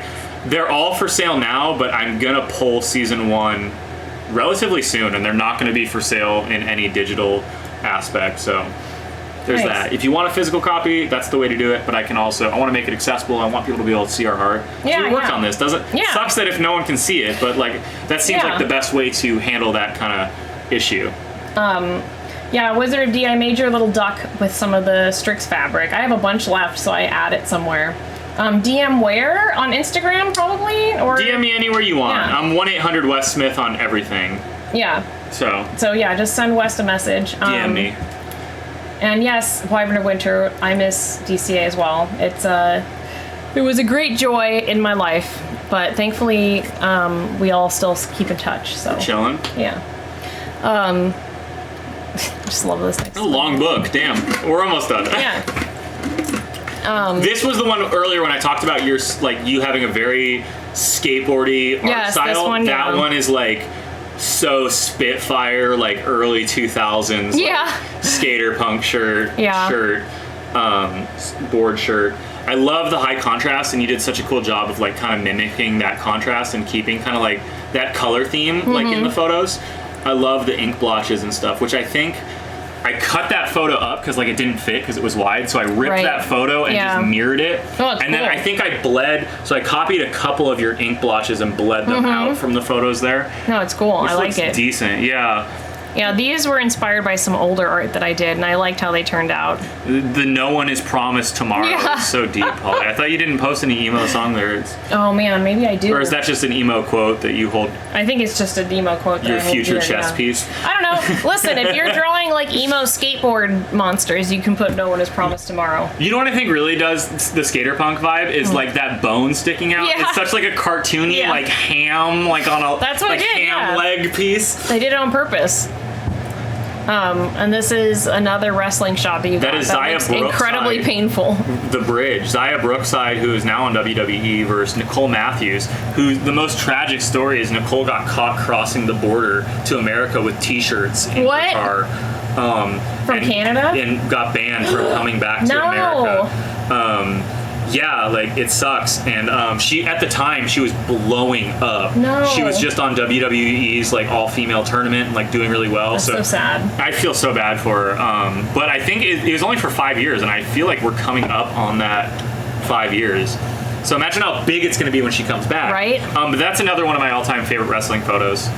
But one thing. Claim your T-shirts at the border, everyone. Is that what is that all you have to do? Yeah, you just have to be like, I'm going here to sell stuff. Why didn't you just do that? Yeah. I mean, because they take money from you. Oh, we don't have that. Yeah. Yup. And I think you also need a permit. But anyway. Going off that high contrast I really like on the left, it kind of mirrors the page on the right of like, I didn't know how to do black and white. I was like, oh, you can mess with the color, the color temp and the white balance, and it'll look kind of blue, and it just looks, why didn't I just fix that? Sorry. I don't know. I think it looks neat. I like the different cool tones. Makabu Kotobuki. This is my amazing friend in Japan who I toured with and ripped this up. This was the last page I made for the book. That's awesome. And that photo on the left is a compilation, 2 photos compiled together. Because that guy wasn't in focus or she wasn't in focus. Right. So I compiled them together, and I think it worked pretty well. Yeah, it looks good. If you zoom in really close, you can see the chain's not even connected to its necklace, which I just noticed for the first time here. My bad. But Makabu is an absolutely amazing like artist and pole dancer, and I met her my first time in Japan when I left Alaska.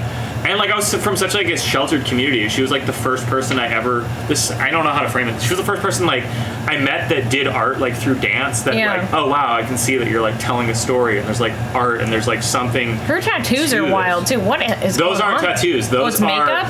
God, I know his name. No, God, and I have it. I don't think I credited him in this.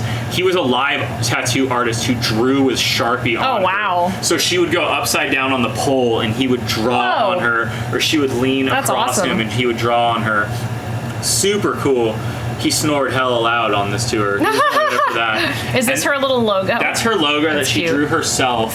And then I have a flyer on my wall that I took a picture of and cut up for all of these little like tour date stuff. So we like drove across Japan for this, and she doesn't speak any English. Wow. So we did this, and we went to Montreal and Quebec City. That's awesome. So I'm hoping to one of the goals was like for season 2 and working on this book is I'm going to Japan with a translator, and I'm going to do a whole book about Makabu and interviewing her and photographing her and just kind of like learning the whole story, because it's so bizarre to me to have like these 4 or 5 years of experience of traveling around and like just in zero communication. That's awesome. So we'll find out what she's all about. That's so cool. Yeah, on the Polaroid page. Okay, this was a big one. Man, okay. There's Blue Jay. Blue Jay, there's friend of the show. Yeah. Who else can you name? The last guy, that guy. Creature. Oh my god, I forgot her name. That's Goddess Chanel. Yes, Goddess Chanel. Yes. Doing her cake sitting. Right. That's it. That's all I know. So from left to right, okay. That's a double exposure of Whiskey Class, which I'm super into double exposures. Yeah. It's hard to get them to turn out. They're like an Alaska band. Creature, which we went over. This was like one of my first Polaroids, and he's just got the old English 40 in his hand. Yeah. Zachary Wentz, currently NXT champion. I think they changed their name to MSK. Okay. Love them. Love Goku and other Goku. I don't know this. At a convention. Vegeta. Same shit. The bad boy Joey Janela, Brody King. That foot in the middle do anything for you, Holly? No. I know it does for a lot of people. It shouldn't. Because it's my foot. That was a test. Uh-oh. That one next to it's also a double exposure of a singer, and then I turned around and took another exposure of the crowd, like That's next cool. to the foot. This is the That's the meatwad thing. Shoot. Which those photos I finished like recently, and the book was already done. Yeah. And then under Is this Sweaty Bear? That's Sweaty Bear. Okay, I did Praying by the rims. Yeah. And then to the bottom Who's this? left, that's the Puma King. Oh, Sorry, okay. I skipped a bunch of these. Yeah, I want to know who the Puma King was. The Puma King is. That is the inspiration for King from Tekken. Super That's big awesome. deal to photograph him. And then those last two are Slut Island, which is a big deal because now I love those photos and I was super nervous to meet them. The girl on the right of the photo of the curtain is who is the owner and like fashion designer at Fashion Brand Company. Oh yeah, yeah, we love them. We They're love awesome. them. Yeah. Kayla has one of their shirts. So I photographed their band originally. That's awesome. And they, like, I didn't get that many great photos at the show, and after the show they found me and they're just like, you want to go back in and like we'll just pose for a bunch of shots. Like none of these are real. Like her playing guitar, she's not, there's no crowd. She's just doing that for me alone. That's awesome. And I absolutely love that. That's great. Hit that next one. This is the last photo. of the book. Whoa. We made it, Holly. Whoa. And this was the original cover plan. It looks like she's using like the Force to knock him over. There's a Twitter account called Referees as Wizards. Oh my god, and that's what it looks like. GIFs Yeah, that's of what it looks like. Lightning shooting out. Yeah. So this is another one of my all-time absolute favorite wrestling photos because there's so fucking much going on in this. Like, Love Dude on the left, like, fuck man, this kill guy. him. No, the dude, oh, this guy. Oh, okay. Like, yeah, dude, I'm at a wrestling show. This is another one of those free wrestling shows. Okay. We got Nick Rafford choking Sonico over the barrier. I love that UFC is on, like, in the background. In the background, like, we didn't have enough violence in this venue. Like, get the fights on, man. We got to get this going. I love the dudes, like, saying a secret to each other. Oh my god, these guys? Like, what are they saying? Like, who are they hiding the secret from in here? You know, it's loud as hell. John Belushi, like, next to him. Is that not who that is? This guy? Joe Belushi? Who's the actor? Oh, I know who you're talking about. But Looks just like him. Why are his earphones in? What's he listening to? I think that's weird, too. That is weird. I love the cables just being taped down. I love that I caught the flash of the camera. Oh, there, like, yeah. Back there. Like, this is one of my all-time favorite wrestling photos. And, as a deep kind of inspiration, Holly. Jim Belushi. Jim Belushi. Yeah. This is a light leak from your grandma's camera. Oh, yeah. But it's a high-res scan of the last photo from a roll of film that I shot that you let me borrow. Yeah. And I wanted it to be the last photo of the book because, one, I forgot this page until the last second, even though it was going to be the cover. And it's kind of the book ending. We're out of film. That's the last shot. Yeah. And I was trying to be deep. It's a great light leak, yeah. It's the end of season 1. We're done. There is no more. Season 2 of zines and books will be something completely different. But we still have the catalog. Yeah, the catalog. Yeah, Wes did the Trash Coven stuff before we changed the name. I was Ukulele Mom. Yeah. So, yeah, every Thrasher magazine, which is what this book was like super, super heavily inspired, had like a catalog in the back, and I really, really wanted it. The SoundCloud rapper guy. Hey, man, Gem Forza and Igloo Maid. Amazing. They're great. There's Lee. Remember the Tiz Lit shirt? That was great. Yeah, that was a good shirt. I liked that. I liked the cancel. You bring the canceled shirt back. That was a good shirt too. Yeah, I liked all these shirts. They're all good. Mine got stolen. What? Yeah, Tinder. Uh-oh. Sometimes you just lose clothing. And then Riley in the middle, who's like the TikToker now. Right? Yeah. Yeah, and Aaron, which was their birthday yesterday. Oh. I loved all these. I like the catalog. I think it's funny that I don't think you can order anything in this catalog anymore when originally I did want it to be like you can order stuff. Yeah. And I wanted to have local business ads. And you've like, got through there. a cantrip too. I also did the cantrip photos. Back in the day. They did a relaunch, so like you can order cantrip stuff. And you can still order this stuff kind of, maybe. I mean, you can't order this stuff, but we still have a store. Someone's selling it on eBay. Yeah, back in the day. Yeah, that's Lee. Yeah, Forrest. Yeah. I just had a really long phone call. I called him on Sunday. Talked to him for like an hour. Lee's great. He's funny, dude. Yeah. I wish he was still here. Lee and I talk like once a month. We chat. Yeah. And then, those SoundCloud rappers gave me those sunglasses. I have those sunglasses. They're so lit. What do they do? They fucking like soldered shit in those. So there's like wires like poking at your eye when you wear those great sunglasses, which kind of sucks. Amazing. And there's the end. There's the credits for everyone. I did the best I could to get everyone and not like dox anyone's real name or like just use my best judgment and reach out to as many people as possible. You put my name twice. And I also credited Strix. Down there, which I just noticed. I think credited Strix. I do so much dumb shit on this. Like, I think I spell names wrong. Yeah, Finn James 666 was that name. Amazing. And then no one has picked up on this last final reference, which was Rock Over London, Rock on Chicago, Wheaties, Breakfast of Champions, or whatever you want. Where?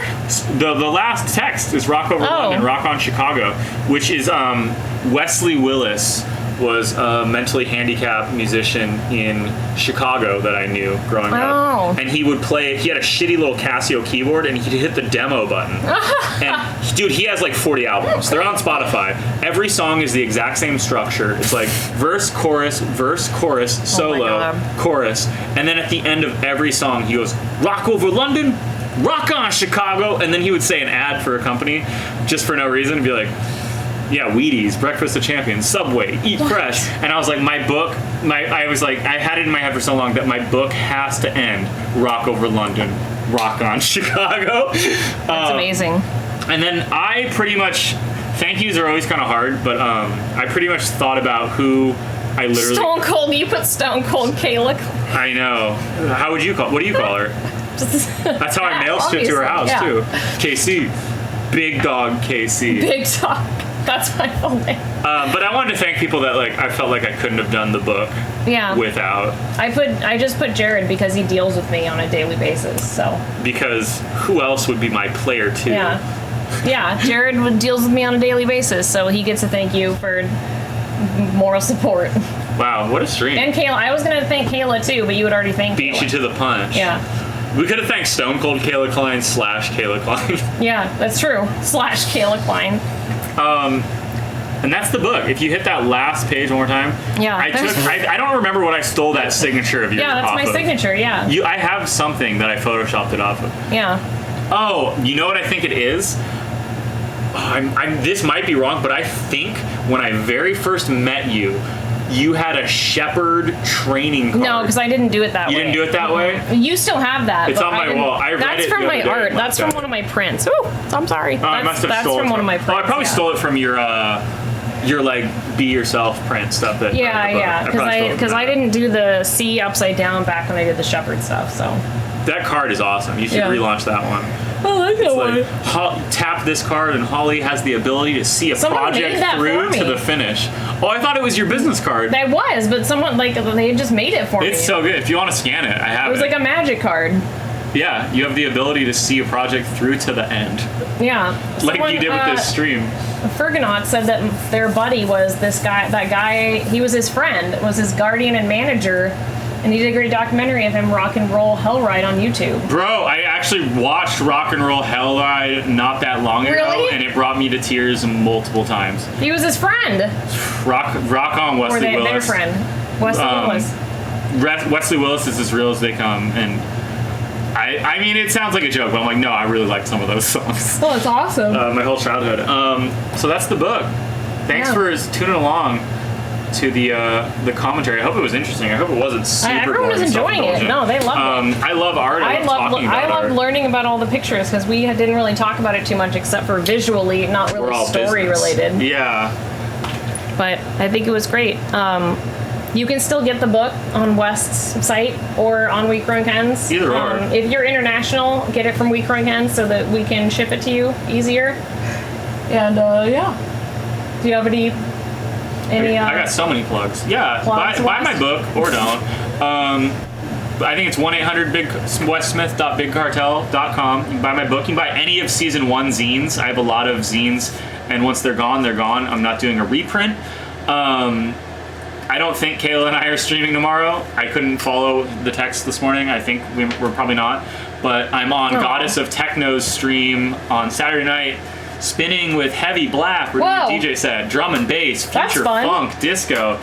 And it's gonna be like 100,000 degrees in that apartment. I can't wait. So tune on to that. Thanks, Melissa. Thank you everyone that bought a book so far. And thanks for coming to the stream. I love making art and I love talking about it. And Flumpton, it is a unique collab. Also, I've known Wes since he was 16 years old, so I'm his, in a healthy way. I'm his guardian aunt.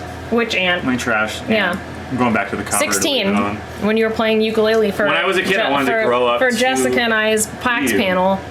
So, which I think is hilarious. But I'm glad that we reconnected later in life and became artist friends who support each other's work. Oh, how great would it be if I had a panel and you played accordion on it? Would that be full circle or what? Full circle. You see the rise and fall. Yeah, so thanks for doing the stream with me, too. Yeah. All right, everyone. Kayla and I will be back for Spooky Scouts this weekend, probably. She's going to a Bigfoot convention. I'm not sure which day. We'll figure it out. Oh, man. I wouldn't stream with me if I had a Bigfoot.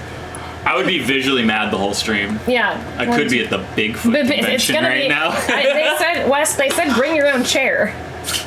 So we know it's going to be quality because you got to bring your own chair. Because there's going to be so many people there's too many chairs. Yeah. We don't have enough. Yes, please stay cool if you're in the Pacific Northwest. The weather's going to be very hot. It's not normal for here. And there's not a lot of air conditioning, so take care of yourselves.